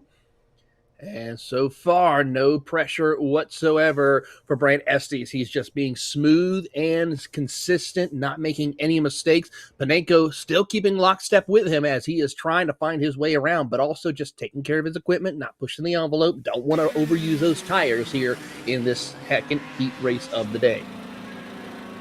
Yeah, as a reminder as well, the tires you're running now have to last you through the whole weekend if you're on dry tires. The tires you used from qualifying have to last you all the way to the end. So if you overdrive it now trying to go for a pass, you're really putting yourself in a bad position. So for tomorrow, so my recommendation would be kind of just hold on to it a little bit here and keep it nice and simple and held together, which again, it's one thing for me to say it here in the booth, but we all know the drivers are going to push, they're going to do their thing, and they're going to really try to give it a run here. 1:50 left to go as we go down the back third of the track here into the final corner, and still Panenko is the fastest kart on track by just a little bit. It's just holding steady so far. Yeah, Estes is doing everything he can to just make sure he doesn't lose time, keep the gap, just plateau. No major gains right now. Panenko, though, doing everything he can to set some brilliant lap times, but he's fallen off just a little bit. And Eric King setting a new personal best. Give him a round of applause for finding some improvement out there on the circuit. Keep finding those times and improving here and going through. That's the name of the game for the weekend. It's all about getting the run to Sunday here. And if you can find times, if you can get a little bit faster, a little bit smoother through, it's going to make a big difference here as you go along. Let's see here. As we come through the back half of the track, 50 seconds left to go. We'll call it 3 laps to go here as they stand would be my answer on things. So with that going through, it was going to be interesting to really watch how that goes for them as they come through across the line, and it is going to be the 435, the 474 separated. Another fastest lap for Panenko, gap 0.4 of a second. Panenko's got the pace. I think he just needs to find his opening and take it if he can get close enough, not way too far back. Oh, a little bobble right there for Estes. That could be what Panenko needs as they come down the hill towards the hairpin. Let's see at the run up the hill. Is this a dive to the inside? Gets right on the rear bumper into the double left-hander. Doesn't go for the pass yet. I think is just waiting a moment here to see if there's a better place to pass. And we know there's some great passing opportunities into the final corner. Will we capitalize? Is the question I have for Panenko. Panenko right on the rear bumper of Estes here. Going through, not making the pass. Let's see when they cross the line. What is that gap going to be? Gap 0.192. It's there. It's just a matter of making the pass at this point. Yeah, he's just got to find the opening that he needs as he gives a little hop gear, gets the engine bogged a little bit going up the hill, so he tries to get that engine going back up to full song once again as he tries to chase down Estes here into the braking zone. Not close enough to send it in here in this corner, so he's got to be careful, find his way through as he comes through on the drone cam, snaking his way through the S's. Estes just hits his mark here as he comes to get the white flag. And coming through here, it'll be white flag this time by, I think at this point, we're going to see Panenko go for the move here on Estes, and it's going to be a case of just making it stick. That's the closest they've been out of the final corner. Let's see here as they cross the line what the decision is going to be. Gap is 0.148 as they go through. And again, Panenko is faster than Estes. There it is, right into turn number 3, right on the rear bumper. Here we go. And now let's see as they go along, how will this play out? As they go through, past the clubhouse they go. Now it's take it through into the double left-handers. Is there a setup? Here we go. This is the peak. This is the peak. He doesn't go for it, though. He's going to switch it back, send it the inside. We haven't seen this yet. He forces it wide there, and for Panenko, great move there to try to get that pass to stick. He makes it stick. Now he's got to defend it. Estes is going to get back on the gas here as he tries to look to the inside as they come through the little kink. Oh, but we saw Panenko just shut the door across his nose. Here's the last opportunity for Estes to try something here in heat race number 2. He gets a good run out of corner exit. It's going to be a drag race across the line in KA Masters. Your winner will be Panenko. by just about under almost 200th of a second.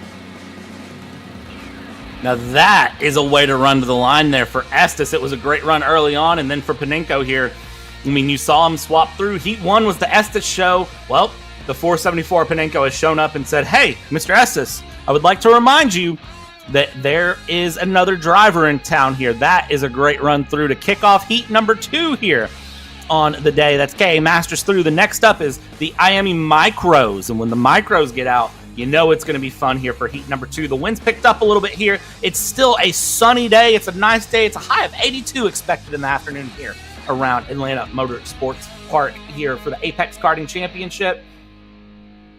I'm just loving this so far. This has been a good, fun weekend. It certainly has, and we are just now warming up here as we get set in Dawsonville, Georgia. As these drivers try to get themselves ready. Next up will be the Micros for their second heat race of the day as we take a look around this beautiful 0.8 of a mile circuit here at AMP with help from our amazing drone. And there you see our drivers in the Micro division getting set to head out for their second heat race.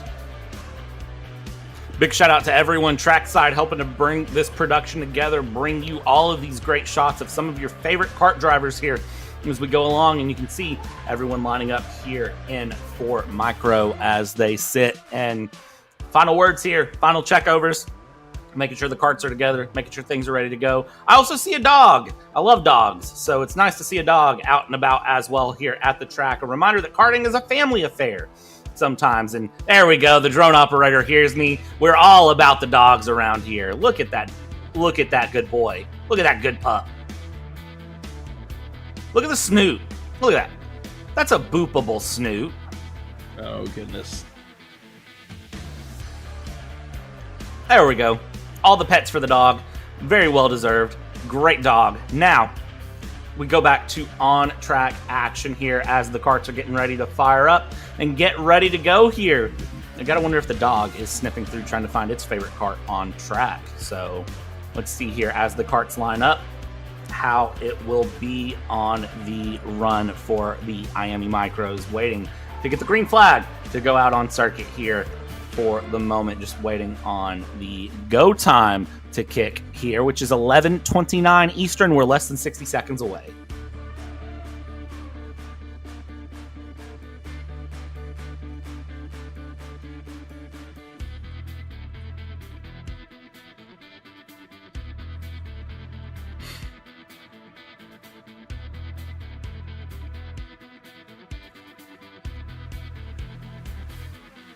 And there it is, 11:29 a.m. Eastern. Green flag rolls. We are going for heat number 2 of the IAME Masters, or IAME Micros, not the Masters. We don't have Master Micros. That'd be a little bit awkward, I'm not going to lie. Spencer Height will lead things off with Valadez in second, Wyatt Rower in third, Caden Pridemore, Sloan, Cheney, and Boss. Taylor, what are we watching for here in heat number 2 of the day? Well, I have to say, for the drivers such as Spencer Height, just needs to continue doing what he does best, just getting the clean air and leading the charge. But Valadez, I think he might be able to find something to go and challenge Spencer Height. Wyatt Rower, of course, also another one to keep an eye on. And then hopefully for Caden Pridemore, making no mistakes on the opening lap to where he can have a better finish compared to his first heat race of the day. Certainly going to be giving it the old try here as you see the trucks rolling through in the construction area around Atlanta Motorsports Park. But here on the karting track, we are nice and golden here and going as we get ready to run. No trucks in our way yet. Everyone formed up here in the Micros. They've been forming up early on the run, and I've been loving seeing them get formed up here and get ready to go. The discipline that they've been showing and getting in that formation, running through, and getting their karts in line and ready to go has been great to see here as they go along. Look at them staring at each other up in the front, just saying, okay, am I in line with you? Are you in line with me? Are we good to go? Are we in the right places here as they go through? They've passed the commitment cone officially now. Now at this point, it is go or go home, I would argue, is the run here. And the mentality, let's see how they go through. Can Valdez get a pass on Height early on? Well, Height, hold on. Into the final corner we go. For the final time of the day for your micro division, it is their final heat race. Before we see how it all plays out, who's going to end up on the top step? Spencer Height, Luca Valadez battling us here, taking us to the green flag, and we are underway here for the next 7 minutes. We get a clean start, and Spencer Height already shutting the door on the race lead. He clears everyone. Meanwhile, Luca Valadez and Wyatt Rower battle for second. Big shuffles there early on through the grid as they go. Valadez down into third here, trying to go through up into second. Rower holding on in second at the moment. You saw 3 wide early on in the field here, and we'll see how they play along. Down the hill for the first time, you can see in the back third of the field, Pridemore, Boston, Cheney really having a good battle here early up front. Spencer Height already trying to pull a gap. No surprise to see that. If Height can pull that gap early and maintain that gap through, it's going to be second verse, same as the first for Spencer Height. As we watch them work their way through, then you got that battle for the 5th position between Pridemore, Boss, and Cheney as they try to find a way to close the gap and work together to see if they can hunt down your top 3. Out of the final corner across the line, Spencer Height leads us here on the opening lap with a gap just about 0.8 of a second over Wyatt. Remy Boss picking up 2 spots. He's in 4th position.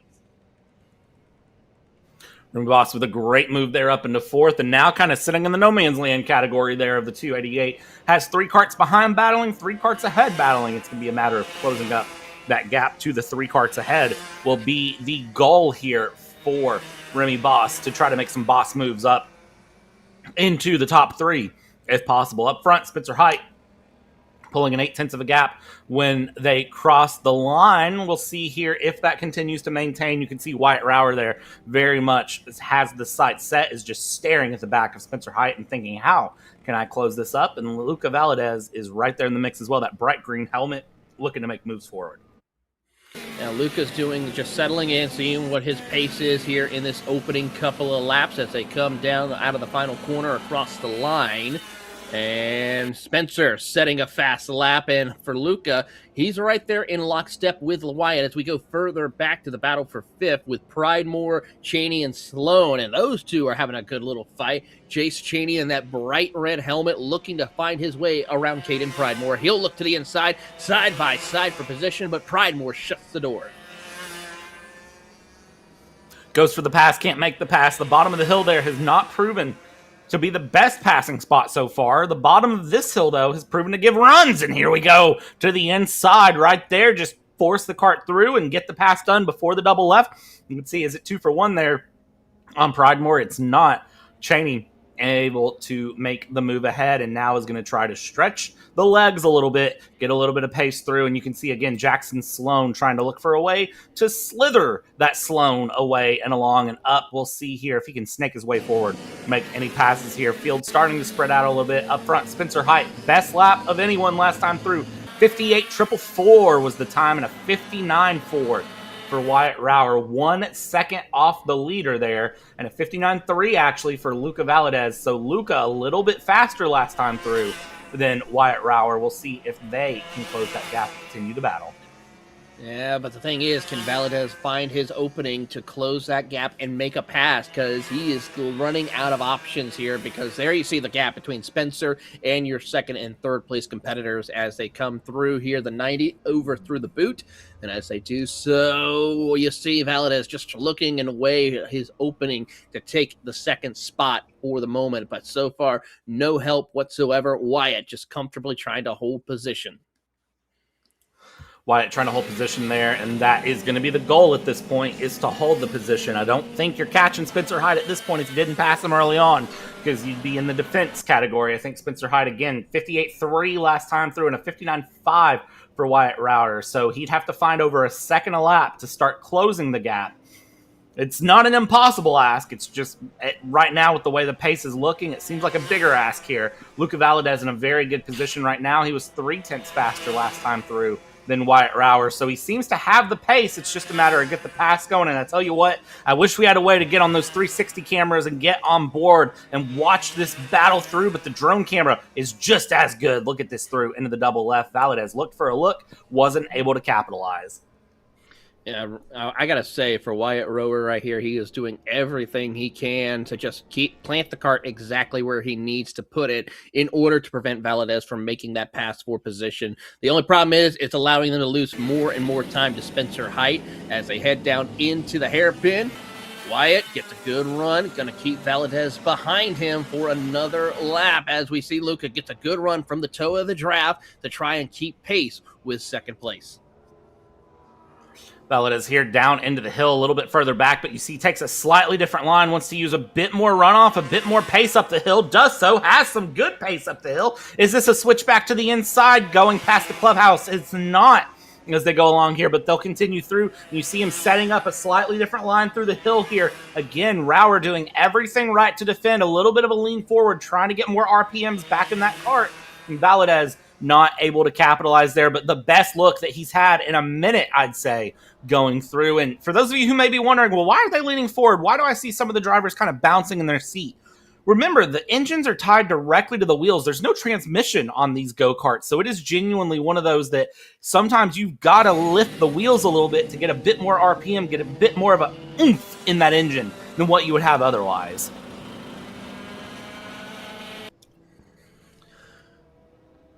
Valadez lost a little bit of time right there, and that's not going to be good. He might lose even more as they come through this section here, and as they do, a little bit too wide, and that also bogged down the trouble for Wyatt. He's now going to drop back to third as Valadez takes over the second spot.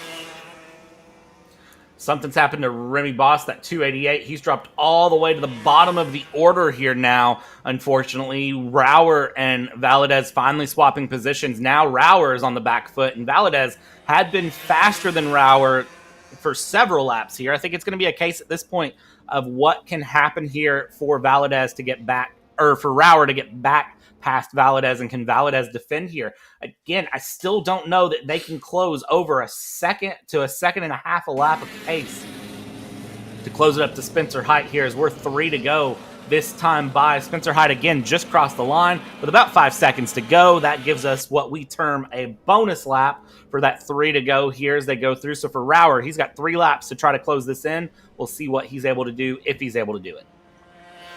He's going to have to try to figure something out quickly here as they climb up to the top of the hill. That seems to be the trouble spot for this, and that's what's going to be concerning, I have to say, when we see our 206 drivers, because of how much momentum and the importance of keeping the RPMs up will be for those categories later on this afternoon when they go up the hill. So making sure you don't bog that engine down as you climb up will be critical compared to what we see with the KAs and IAME engine packages. Absolutely. It's going to be really interesting to watch how those 206 engines handle things on the afternoon. Again, that'll be this afternoon session going through, kicking off with warm-up at 12:55 p.m. for 206 Masters to kick things off. You've got 5 classes to run this afternoon as well, all 206s, all the same age groups that run through. It's just the difference is those 206 engines, those Briggs and Stratton engines compared through, and slightly different characteristics, I'd say, compared to the IAME and the KA carts as they go through here. 2 laps to go. Sorry, we're not final lap yet. We're 2 laps to go as they cross the line here last time through and continue along. Gaps have opened up quite a bit here as it goes, but the gap up front to Height, you see him there on the bottom left of your screen, 8.9 seconds. And growing. I have to say, Spencer's going to try to stretch it out to almost a 10-second lead here if he gets the opportunity, and he's got 1 extra lap to make this work as he comes up through the final couple of corners. And for Valadez, he's starting to stretch out his lead over Rower as well. As there you see your race leader across the line, setting a blistering pace here in the final laps in your micro heat. If I have to be real honest with you, I would not be surprised if that gap does hit 10 seconds here as we go along and through. Final time around here for Spencer Height, and this feels like a very, very strong indication of the day for Spencer Height here. If he can get another 10-second plus win here, going through the double left-hander, he goes here. And for this, at the moment, it's 10.313 as Valadez crosses the line.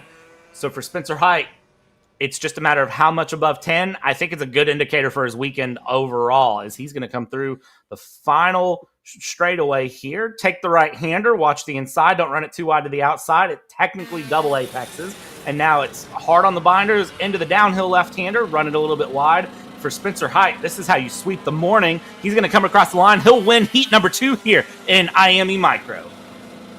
Incredible drive here. Let's see where Valadez and Rower will come out as they work their way across the line. The gap between your top two, 11 and a half seconds. So Spencer Height is looking to continue his weekend of dominance in style when we see him show up tomorrow. Going to be really interesting to see how they show up tomorrow and wake up and get going, of course, because remember, tomorrow's a new day, so you've got to show up tomorrow, wake up, and be going. Remy Boss up at the P5, Pridemore and Jackson Sloan rounding out your 7-kart grid here for Micro Heat number 2. We won't see them again until tomorrow morning, and you'll see us here in just a couple minutes. We're going to step aside here at Kart Chaser. When we come back, it is KA Senior, IAME Mini, and KA Junior before lunch and before we get a whole new set of classes. Don't go anywhere. We'll be back.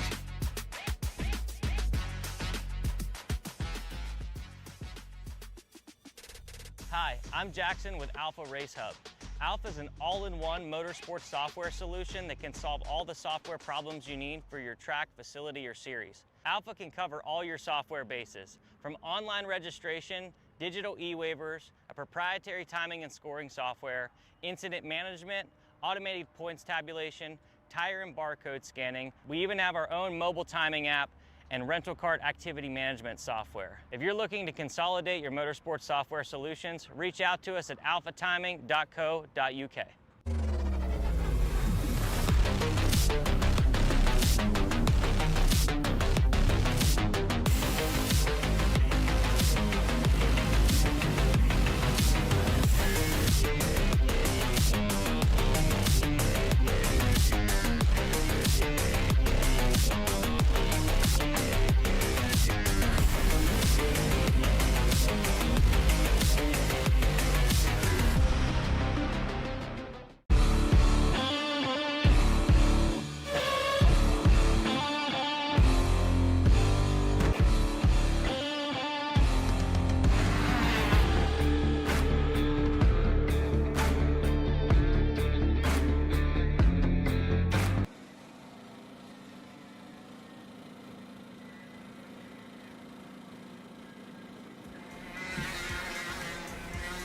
Welcome back, ladies and gentlemen. We are back with Karts on Track for KA Seniors' final heat of the day. We've got 3 more heats to go this morning, and let's kick this thing off here with Evtrusky and Perez up in the front. We saw some great battles in Senior Heat 1. Let's see if they can replicate for Senior Heat 2. Corsi, Zaculio, and Santelio in the top 5 here with Zampiri and P6. Strauser, Thompson, Lieber, Heber, Shrek, Jacobson, Lewis, Sims, and Simonov. 15 karts taking on Atlanta Motorsports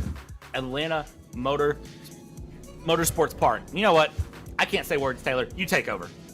Absolutely. We'll try to get the show on the road here for everyone here for the KA Seniors as they work their way over their double files, coming through the final hairpin into the tram line to get set for the next 7 minutes plus 2 laps.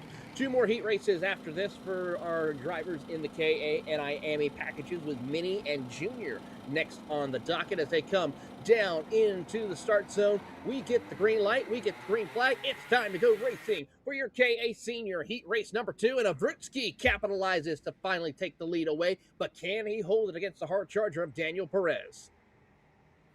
Let's see how this plays through. And, of course, watch out for Connor Corsi and Zaculio in 3rd and 4th as they go along. They're going to be big chargers here. Great moves early on through the mid-pack, through the back of the pack. We see as everyone goes through, Tyler Sims, the caboose on the train that is 15 karts running their way along this Atlanta Motorsport Park AMP here.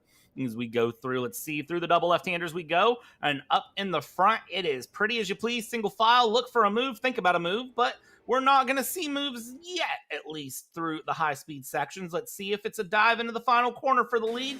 Looking, nothing yet, and let's see how they look as they cross the line here through. Oh, big around there, and that's a through, and somehow saved it with a little bit of help, I believe, up in the back of the field here as we get back going of Trusky Perez, top 3 there. And that was, I believe, Thomas Schreck, who had a bit of help there going sideways and then coming back straight around with Sims and Simonov. Rounding out the field up front of Trusky Perez, Corsi, Zaculio, and Santinello, your top 5.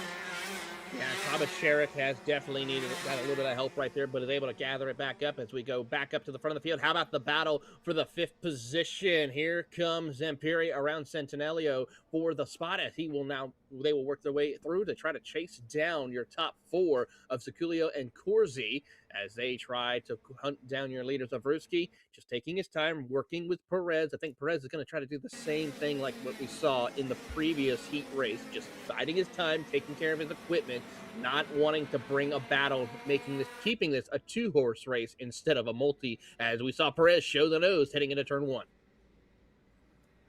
Showing the nose into turn 1, just thinking about it there. Perez, the fastest kart on track, but it's one thing to be the fastest kart on track. It's another thing to actually be able to take advantage of that. So we'll see here if we can see Perez take advantage of that status of fastest kart on track. And that will be a hard-fought run here for him as he goes through. You see a bit more jostling in the back of the field. Up in the front of Trusky, again, just holding on there. Perez right on the rear bumper. 3rd and 4th, Corsi and Zaculio just holding through as well. And then in 5th place, you have Zampiri, who is looking to make a run somewhere, somehow, if he can.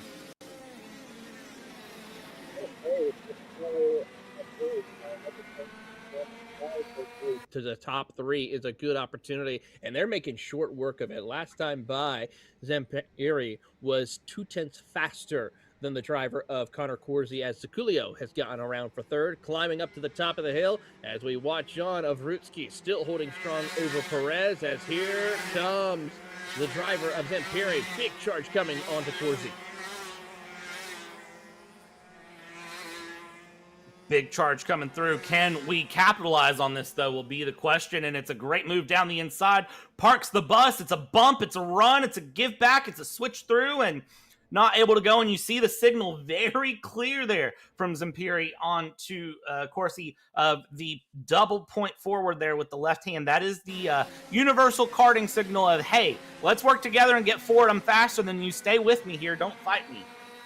Usually the response is to get past on the next lap. So we'll see here if they do work together, if we see any shoves come along here. Perez of Trusky, they are still 1st and 2nd here, battling their way through very hard. The 924 and the 982. It is genuinely a matter of passing at this point, going through, because Perez still consistently showing faster than of Trusky, even by hundredths of a second, but still showing faster here. And it looks like if he can set things up, he can go for the pass here. 3rd, 4th, and 5th, Zaculio, Zampiri, and Corsi are still holding out through in the run here. 3rd, 4th, 5th, still trying to see if they can make a pass into 3rd, as Zampiri has made it to the back of Zaculio at the moment. Here's the thing. Watch this. Corsi is falling into the clutches of Santinello, Strasser, and Lieber and company. So this could be a little bit of a difficult situation for Corsi, as he has to now go on the defensive to prevent any more loss of position that could affect his points for him, as well as also his finishing position. As here they go down to the inside, looking around. Strasser trying to get around Corsi for the 5th spot. Could not make it work, but now Corsi has to try and see if he can run away. Trying to run away here if he can. It's easier said than done, though. Look up front at the gap between the top 2 and P3 back. Let's continue to run through. Look at that dive through down the inside. I thought it was 2 for 1. I see 1 for 1. Maybe. No, we're still talking 2 for 1. If we can go through. Not a 4 for 4, a 2 for 1. Let's see here as we go along. I think that move did get completed here. Back near the back of the top 10. Let's see how it continues along. Top 2 still trying to keep each other honest there. Perez and Trusky, 3rd place back. They are still fighting it out just as hard as well. Zaculio dropping like a rock here along with Santinello. In fact, Zaculio, he is out by the looks of it. I mean, he's all the way back in 14th, maybe possibly 15th. So Alex Zaculio out of the race, one of your front runners here. A tough break in this 2nd heat race. That is big for Zaculio, the 989. Not sure what's happened there, but that is going to spell heartbreak for Zaculio here for Heat 2. And look at this, another double run there. down the inside as we go. And now again, you see the very clear signal there from Lieber and Strasser to Corsi of, hey, let's get up here on Zampiri and see if we can get past at the moment. They're going to try everything they can as they come through, and as they work their way, their gap to your top two is about 4 seconds with 40 seconds left to go on the clock. 40 seconds left to go here, and it's going to be a hard-fought battle all the way to the end. Austin Thompson there in the mix as well. You can see what happens going through. Getting some info here. What happened to Zaculio was an accident in the final corner. He hit the barrier on the exit of the final corner, trying to run it a little bit wide there, trying to hold some momentum, and I think he just held a little bit too much. He is okay from what we're seeing, but it does look like that is his day done and dusted for this AM run. So that's unfortunate for him. Not sure if he's entered in the afternoon, but if he isn't, well, it's going to be a hard-fought day for tomorrow.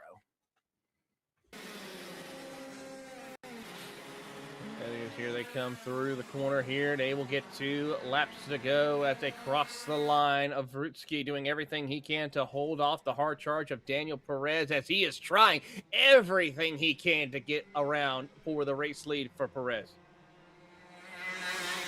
Trying to look for all the moves that he can here, looking outside, looking inside, just genuinely, I don't know how wide a go-kart is, how fast a go-kart is, or how much of a bump a go-kart can take, but there's the bump going through the front stretch. The bump drafting really making a big difference here for Evtrusky and Perez. They've pulled a 4.4 second gap here going through. It'll be white flag when they cross the line, and I think at that point, Perez is no longer a friend, and Perez is fighting. There's another bump down the backstretch we go. We'll see here if they can take advantage of that run. What will the gap be when they cross the line to Zampiri, Pelzer, Lieber, and Corsi back through and behind? We come through. Gap between them is 0.5 tenth of a second, and now you see Perez starting to think about a move. Gap back was 4.8 seconds that time, so they are getting a bit through, but final lap, it's all to play for. And as they do so, here comes the big run down the straightaway here as they work their way through. And how about this? Perez try to see if he can cross him under. He's going to go around the long way to try to set the crossover move down on the bottom. Can't quite do it as Avrutsky places the kart where he needs to keep Perez behind. You see Perez point forward and say, come on, or Evtrusky point forward and say, come on, let's just finish this race really quick. And I think for Perez, he's going to go, okay, you could think that. That's fine. Here we go. Perez going to look to the outside, try to set up a crossover into the final corner. Evtrusky tries to defend. It will be a drag race to the line. Here we go. It's Perez with the lead here. Evtrusky with a run. And over the line, what will happen? It is Perez over Evtrusky by about a 0.5 tenth. And crossing the line there, the Zampiri in the final lap gets absolutely shuffled down the order. Strasser, Lieber, Corsi, Zampiri, Thompson, Lewis, Santinello, and Sherrick. Your top 10 here in KA Senior.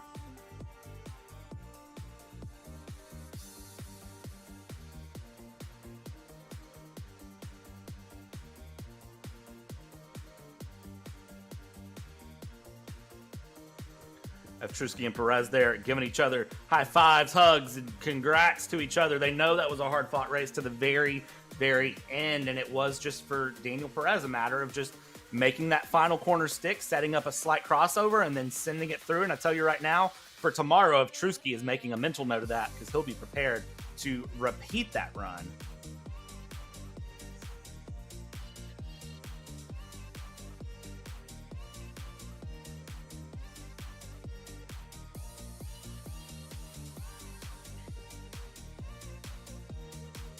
As they work through the scales, 2 more heats left to finish up this morning session before we take a lunch break. And then we'll have warm-up coverage and qualifying, of course, not members only. It'll be open to everybody here live on Kart Chaser coming through. Next up, it's IAME Minis. And they had a fun heat one as well, I have to say here, Taylor. They certainly did there, Bradley, and I got to say it was going to be a very important fight for the finish here as these drivers get set for an exciting run in this second heat race. 2 more left to go as we get set, watching the drivers enter the scale line here before we turn them loose for your mini heat category.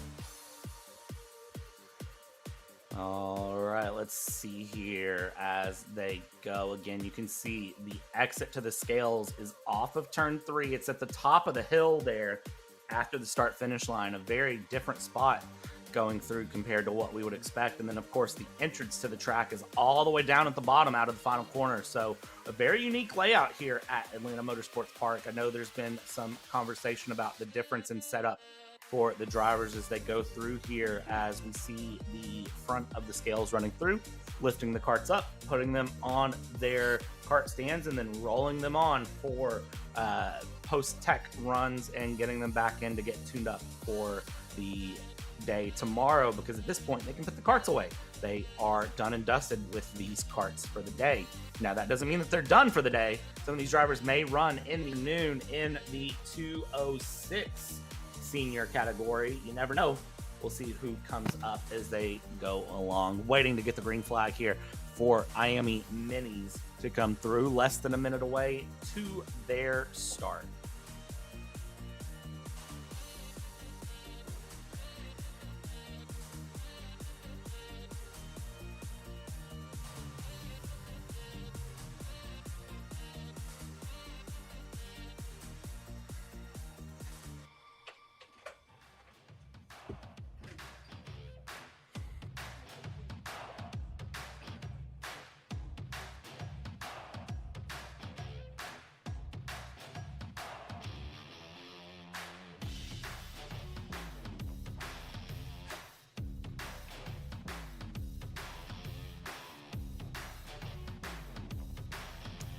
And it is time here, seeing the IAME Minis get ready to roll here at AMP Kart as they go through and along. Here we go. The Minis are rolling. Let's talk about your start. Stowers, Anastasio, Greer, Martinez, Bo Laser, Martinenko, and Liam 4 will be starting at the rear of the field here.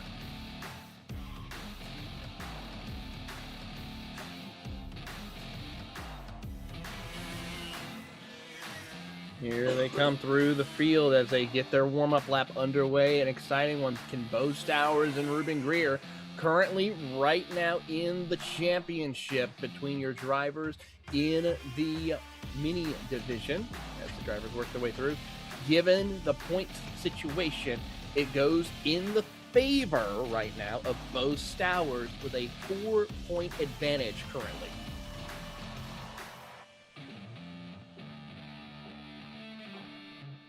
We'll see if that point swing stays the same way here as we go through.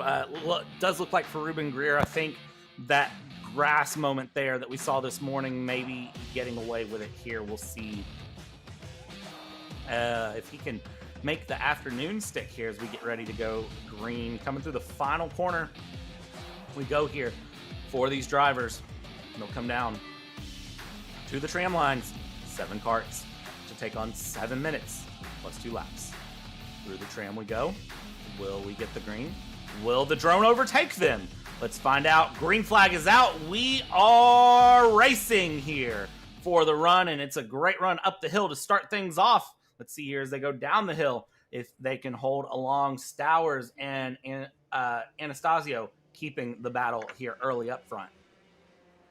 Already nose to tail for the drivers of Bo Stowers, who leads us here on the opening lap as we watch Andrew Anastasio dropping back into the 3rd position with Ruben Greer hot on the tail of Bo Stowers. He wants to try to capitalize and retake the championship points lead as they come out of the 90, working their way through the S's. Bo Laser there with a good dive down into the double left-handers on Martinenko, getting a move up 1 place at least as they go along here. Coming into the final corner, the left-hander we go. And let's see here if there's any move for the lead up front. There's not. We hold on true for the top 2 as they go along. As they cross the line for the first time of 7 minutes, it is Stowers, Greer, Anastasio, 4, Martinez, Laser, and Martinenko. Your 7 carts continuing to battle here, and you see the top 3 hold steady. 4th coming through, a little bit of a gap forming there from 2 to 3, 3 to 4, and then of course you have 5, 6, 7 that are continuing to keep that 3 cart pack alive. Keeping an eye here, Liam Ford trying to move up into the running order to get some extra positioning here. He's also in that hunt for a good finish in the championship. He's got a battle with the driver of Mason Brody, who's not here, so this could be a big opportunity for him to make up some points lead. And, of course, for Andrew Anastasio, 30 points behind, so he's got some work to do if he wants to try to make sure he doesn't lose a chance of winning this championship here. It's going to take a lot of work, but here comes Greer all over the back bumper of Bo Stour. It's going to take a lot of work, but I don't know that it's not impossible here. The work can be done here as we go. Stowers, Greer, P1, P2.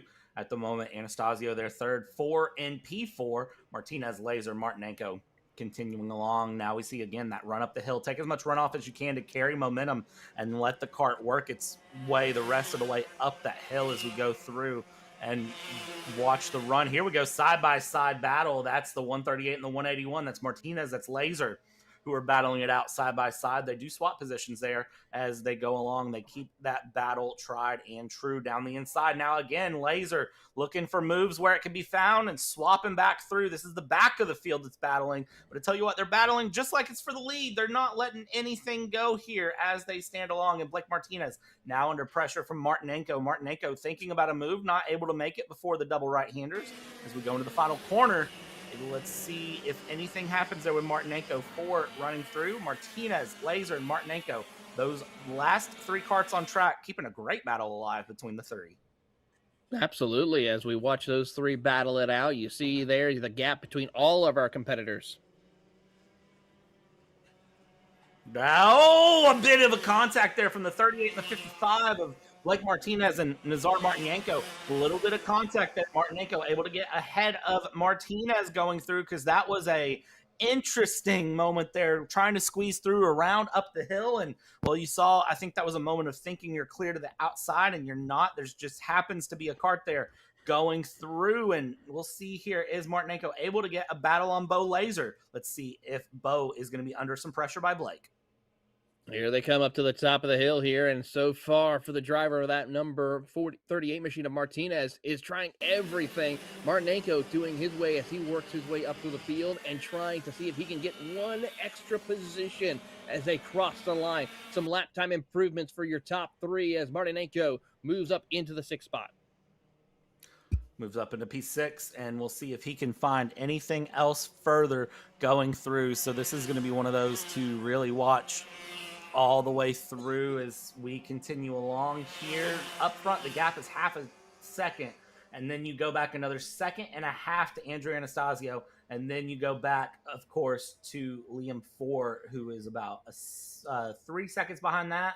And then you see 4, Laser, Martinenko, and Martinez. The 4 karts continuing to battle here, keeping some aggressive runs all the way through. You have to be careful, though, if you're Bo Laser. If you go for a move, it can put you under pressure. Martinenko looking to make a move up into P5 here, and possibly 4 under challenge for 4th. A little bit of bumper here. Let's see if we can get some bump drafting or bump and runs coming along here. 4th, 5th, and 6th. Here comes Martinenko.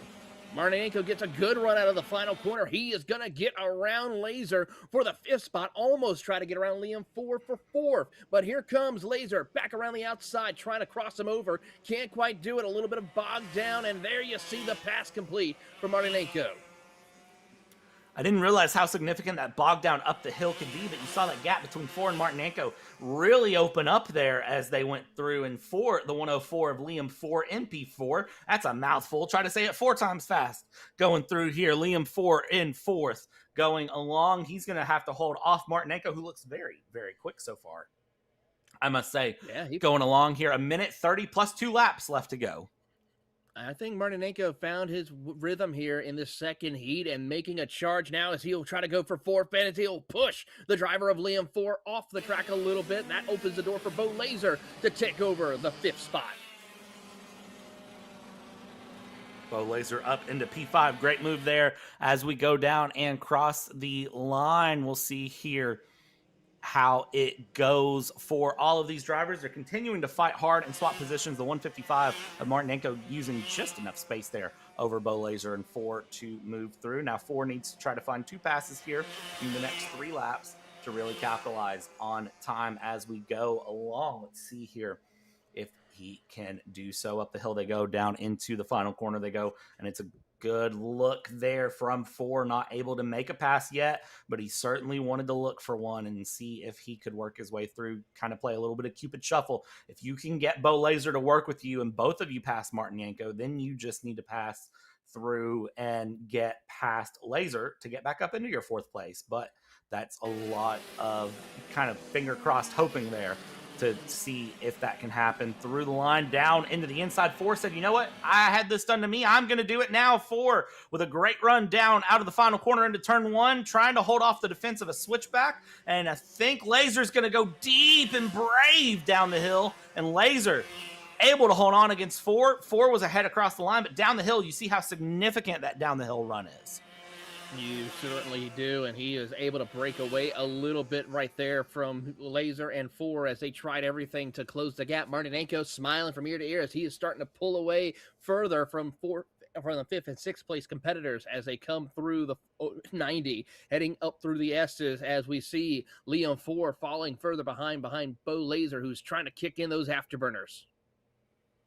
Trying to kick in the afterburners and run through. He's really, really trying here along and giving it a good run. You see down on the bottom of your screen, here's your race leaders coming through: Stowers, Greer, and Anastasio, who are continuing to run through. P1, 2, 3, gap 1 second between Stowers and Greer, and then between Greer and Anastasio, it is a 1.3 second gap, and then you go 6.8 seconds back to get to Martinenko, Laser, 4, and Martinez. That's how much they're battling has really slowed their pace compared to the top 3 here.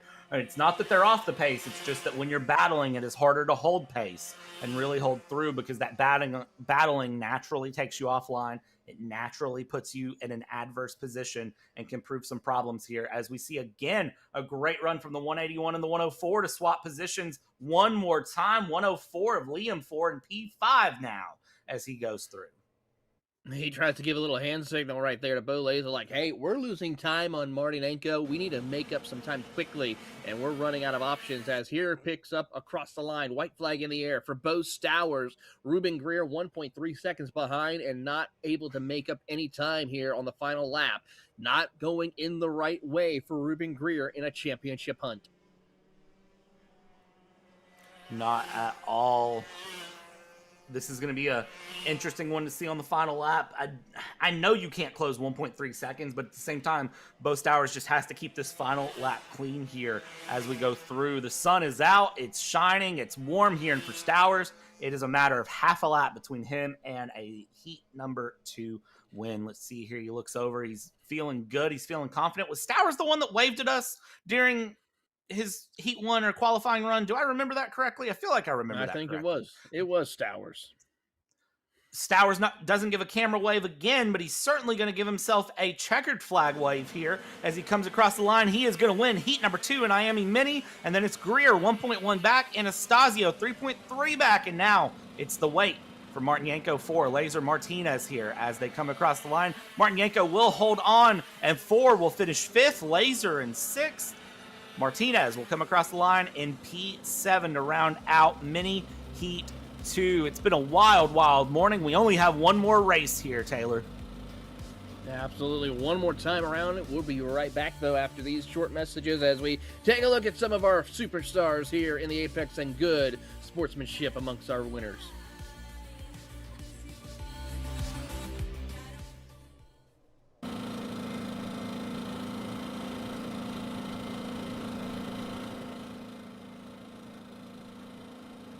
Macron Motorsports builds champions every day, drivers who won on the world stage. The Tillotson T4 Series is pure spec racing. Same engine, same chassis. When you win, it's because you were the best that day. Your edge is not the kart, it's the setup, the strategy, and the race team. With our Arrive and Drive program, you simply bring your gear, we provide the equipment and the championship winning support to every event. Stop wrenching, start racing. Your path to the T4 Nations Cup in Spain starts with us. For more information, contact us at macronmotorsports.net. Are you ready to get behind the wheel? From Formula One to NASCAR and IndyCar, all the pros start here.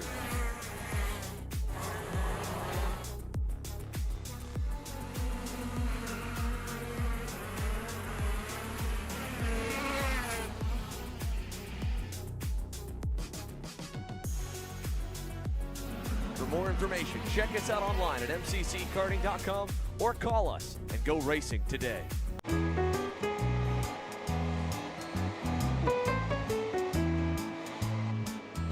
Gee, looks like we're missing the engine. What the hell am I supposed to tag? What do you mean? It's my Greyhound. It's all I need. Where's the rest of it? It doesn't matter. It's a Greyhound. You're gonna make weight. Okay, you're good. I'm sitting by here with Kyle, our race winner. Tell me how you did it. You were blazing fast out there, and I mean, you don't even have a go-kart, man. Tell me about it. Yeah, you know, Norberg, Schmorberg, the Greyhound-powered Greyhound was great today. You know, it makes the difference. And the team's been working really hard back at the shop, and, you know, just shout out Greyhound. Thank you, Kyle.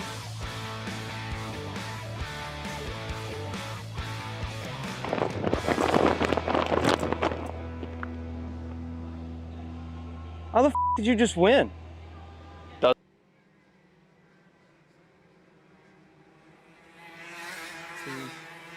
And for the final heat of your morning session before we take a lunch break and we get ready to go here, karts are out on track for the KA Junior Heat number 2. It's Berghofer, Neighbor, Johnson, Mars, Green, Eslick, Burklow, Smith, Dragunov, and Frazier rounding out your top 10 here for the run. I'm curious to see how this ends up for them as they go through into the commitment cone, into the formation cone, and they get ready for 7 minutes plus 2 laps of action.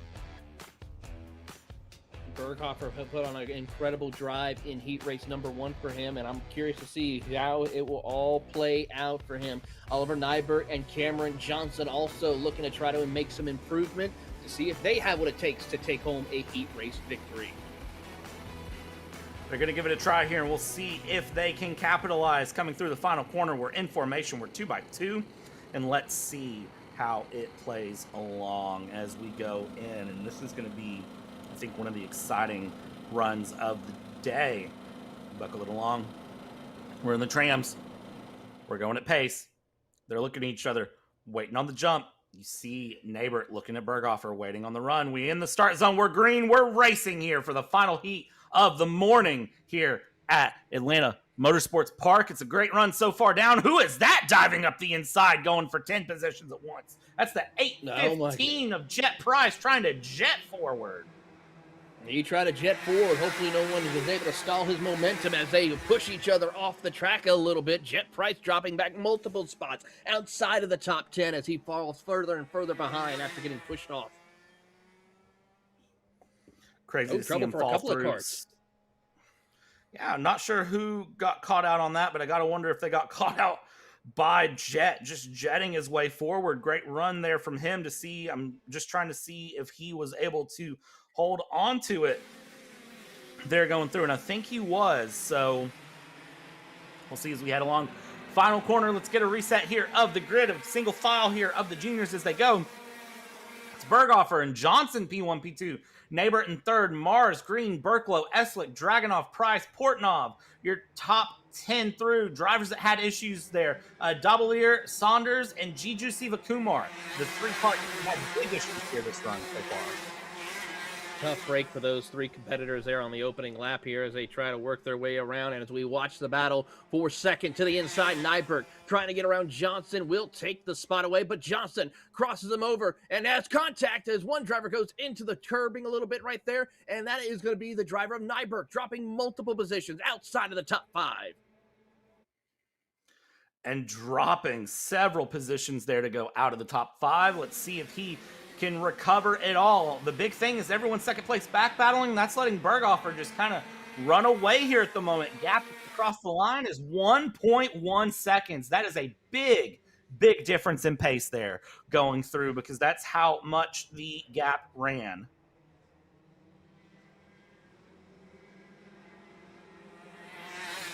Johnson with Ty Mars trying to work together, see if they can break away from the rest of the field. Green right now, Bowen Green is kind of the gatekeeper of the rest of that Hornet's Nest as he's got some help right there from Nyberg. They're closing in on the back bumper of Kai Mars to try to see if they can get back into the top 3, snaking their way through the S's. For Berghofer, though, he is just trying to run away from the chaos that's pursuing behind him. certainly gonna give it a try to run away. The big thing is, can he actually do so? It's gonna be a hard try for him here. We'll see how it plays through. Gap as they cross the line this time along 1 second. So we do see the swarm approaching a little bit here for Berghofer. We'll see what he can do. Fastest card on track last time around, Oliver Neighbor back in P5 here. If he can hold on to some good pace, it's going to be pretty fun for him. We'll see what he can do going through. Let's see here.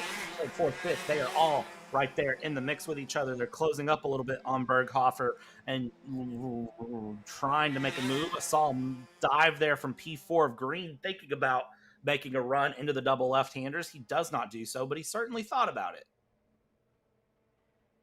Watching on here as they come through across the line and as they make their way through. 3.5 minutes to go, plus 2 laps in already. Your second through fifth place drivers have got themselves organized. Now, can they make a push in this stage of the race to hunt down Callan Berghofer as they cross the line? The gap is now under a second. They are now making pace. That they are, and that is going to be important for them here. For Berghofer, he needs them to battle. He's thinking in the back of his head right now, he's going, can you all just, fight it out, duel it out, do something here for the run here. Plus 2 laps, so call it about 5 minutes of racing left to go here for them, and this is going to be where things get really close and competitive and hard fought all the way through. Look at the 3 wide there into the double left-hander behind. That is great battling there going through the back half of the pack. That could have ended disastrous, but you see great moves there. The 3 wide shuffling back into single file. That got scary for a second, though. It really did, but they are able to gather it back up and continue on with the battling for position as they come out of the final corner. The gap now between Berghofer and Johnson, it's got to now plateaued a little bit, so they got to figure something out and quickly here if they want to try and challenge for the race lead. Meanwhile, we go a little further back watching that battle from 8th on back with Roland Smith leading the charge in that group. Smith, Fraser, Portnov, that was the 3 that went 3 wide there, and I don't think we're done with the battles here going into the double left-hander. Is this a 2-for-1 special on Smith to shuffle Smith down the order?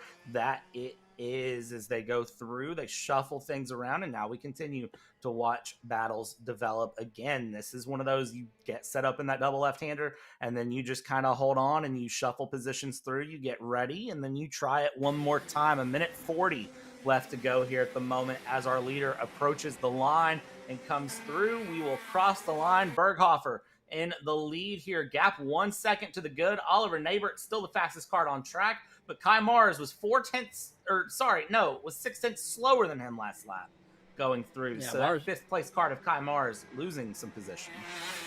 Yeah, Kai Mars lost 2 spots last time by as Bowen Green and Nyberg got around him for the spot. So that's going to change the outlook on his positioning here as they try to get themselves sorted. As here goes to the inside of Nyberg and Green, making a little bit of contact as Bowen Green tries to hold on to that 3rd spot. Trying to hold on to the 3rd spot, trying to capitalize here if he can to get past Nybert. We'll see if they can do so. Kai Mars now right on the back of Nybert as well going through now, because if you try to shuffle that pass through, you can't make the pass stick. You put yourself under pressure from behind when there's a cart behind. So we see here as we cross the line, gap 1.003 seconds, Berghofer to Johnson as they go along here. Berghofer trying to hold that lead very, very strong here as he goes through. He's really, really trying to just stay at that 1 second bubble as we're 3 laps to go here.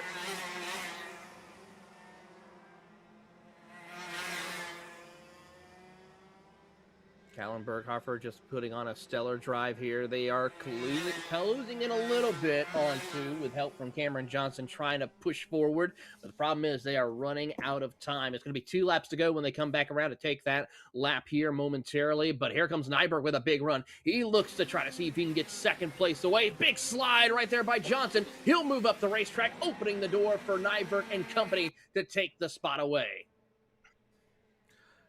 And Nybert all the way up into 2nd place now. Look at that as we continue to jockey for position inside to outside to outside to inside.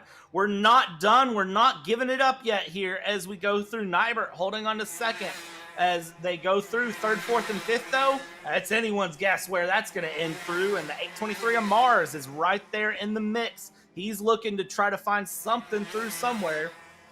Big defense to the inside there from Nybert. He's going to actually let Johnson go through, I believe, there, so that way he can avoid losing multiple places if he can there. Nybert down into third, Johnson up into second, Green and Mars fourth and fifth. Mars looking very quick there in fifth place, too. I'm surprised not really giving anything to Green there to try to move through as they come through the final corner here. Berghofer is going to capitalize beautifully from that as white flag is out. Gap as they cross the line, 2 seconds. How about the driver also of Harrison Burklow? He's right there in the catbird seat in 6th position behind this. He's looking maybe for a good top 5 finish if things get a little too dicey on this final lap amongst your 2nd through 5th place drivers. As they work their way through, Johnson trying to look over the shoulders to see if Nyberg will set him up for a pass. Already some contact behind. Kai Mars sends it into the inside of Bowen Green to take over the 4th spot. And Green's rear bumper is now off center there. You see it's pushed up. That is big contact between those two, and I'm sure that they're not going to be happy about that. I'm sure that the stewards are going to have a look at that, but we won't know anything about that till tomorrow because this is the final lap of your morning heats, of your morning sessions. Into the final corner we go. Berghofer is done beautifully up in the front, and Berghofer will take the win for heat number 2 in KA Junior. It will be Johnson, Neighbor, Mars and Green swap position. Green actually goes down to 6th place. Burklow, you said he was right there in the seat. He capitalizes, but I'm sure Green is going to have a big thing to say for Mars there when it's all said and done. Incredible racing here for the morning session as you take a look at your final running order of your top 10. And Burklow, like we said, he snuck in for a top 5 finish, and he did so. Incredible job for him. Love to get a good look here of that rear bumper of Bowen Green coming through as we go down with the drone through the post-race line here. Berghofer up in front. You can see he's very satisfied with his run here as we'll work our way back. If that bumper was as angled as I thought it was, it's going to be a problem. And we'll see here what's said, what goes. You see some drivers trying to talk there at the moment. That's Neighbor Mars going through. Take a look there. Yeah, that bumper took a pretty good hit there, I would say, for Green in that 804. But that ends off our morning coverage here, Taylor. Any final thoughts before we go eat some lunch? I gotta say, it's going to be an exciting day. Looking forward to seeing what the 206 have in store for us this afternoon as we get set. But we want to say thank you for tuning in to our morning coverage of the Apex Karting Championship. It's been a great run here. Be sure to join us this afternoon back on Kart Chaser, where we take you through more for this afternoon session here at Atlanta Motorsports Park. And Taylor, it's Brad. We're going to step away. We'll see you this afternoon.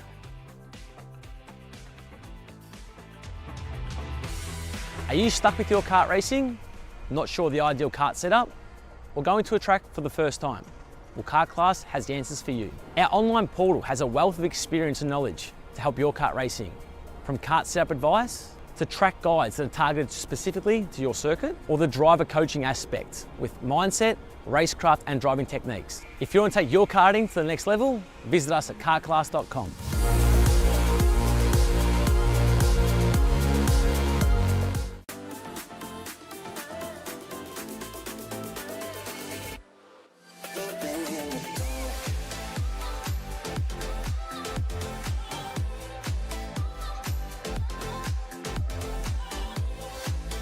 Are you looking to take the next step in your racing journey? Well, look no further than PitFit.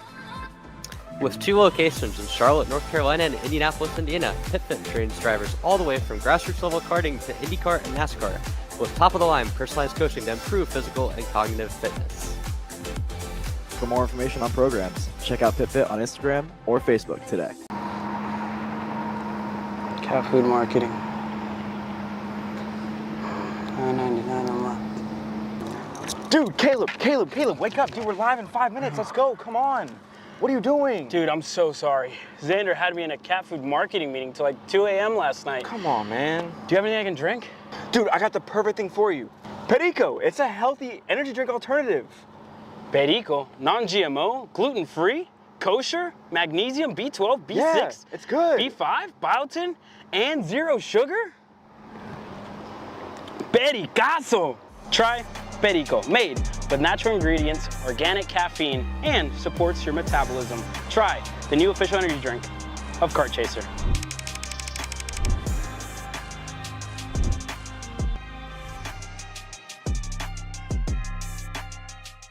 Paulie Massimino wins the Wisconsin Grand Prix!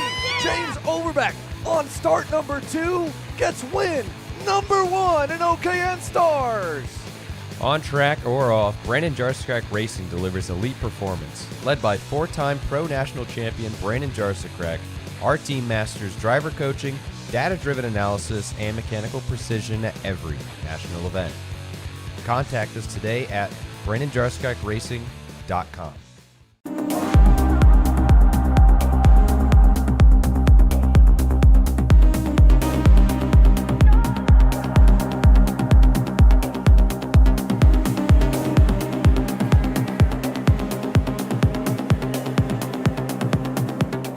Champions aren't just born on the kart track. At SimShop, we deliver professional-grade simulators with the best performance-to-price ratio in the industry. Founded by racers who understand what you need, our SimMagic and Moza equipment is powerful enough for the pros, yet affordable for everyone. With unmatched customer support and a thriving community, we're your racing partner.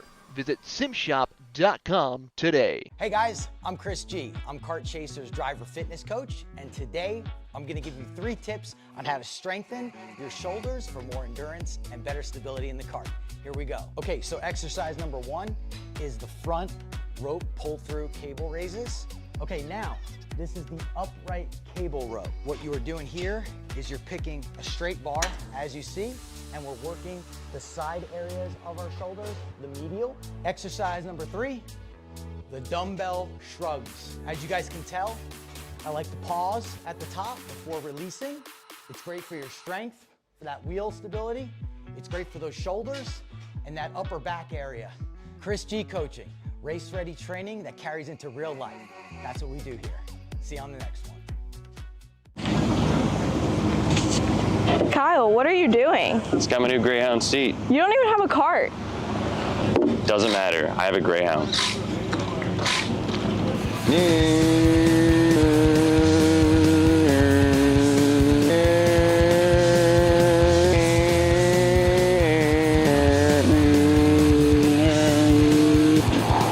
Who the f is Kyle Cuthbertson? Doesn't even have a go-kart. Doesn't matter.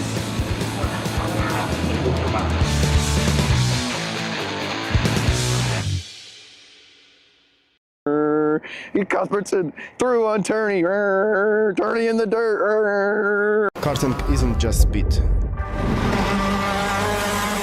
It's control, precision, freedom. At Atlanta Motorsports Park, Kart Freedom isn't just a team. It's where drivers are made.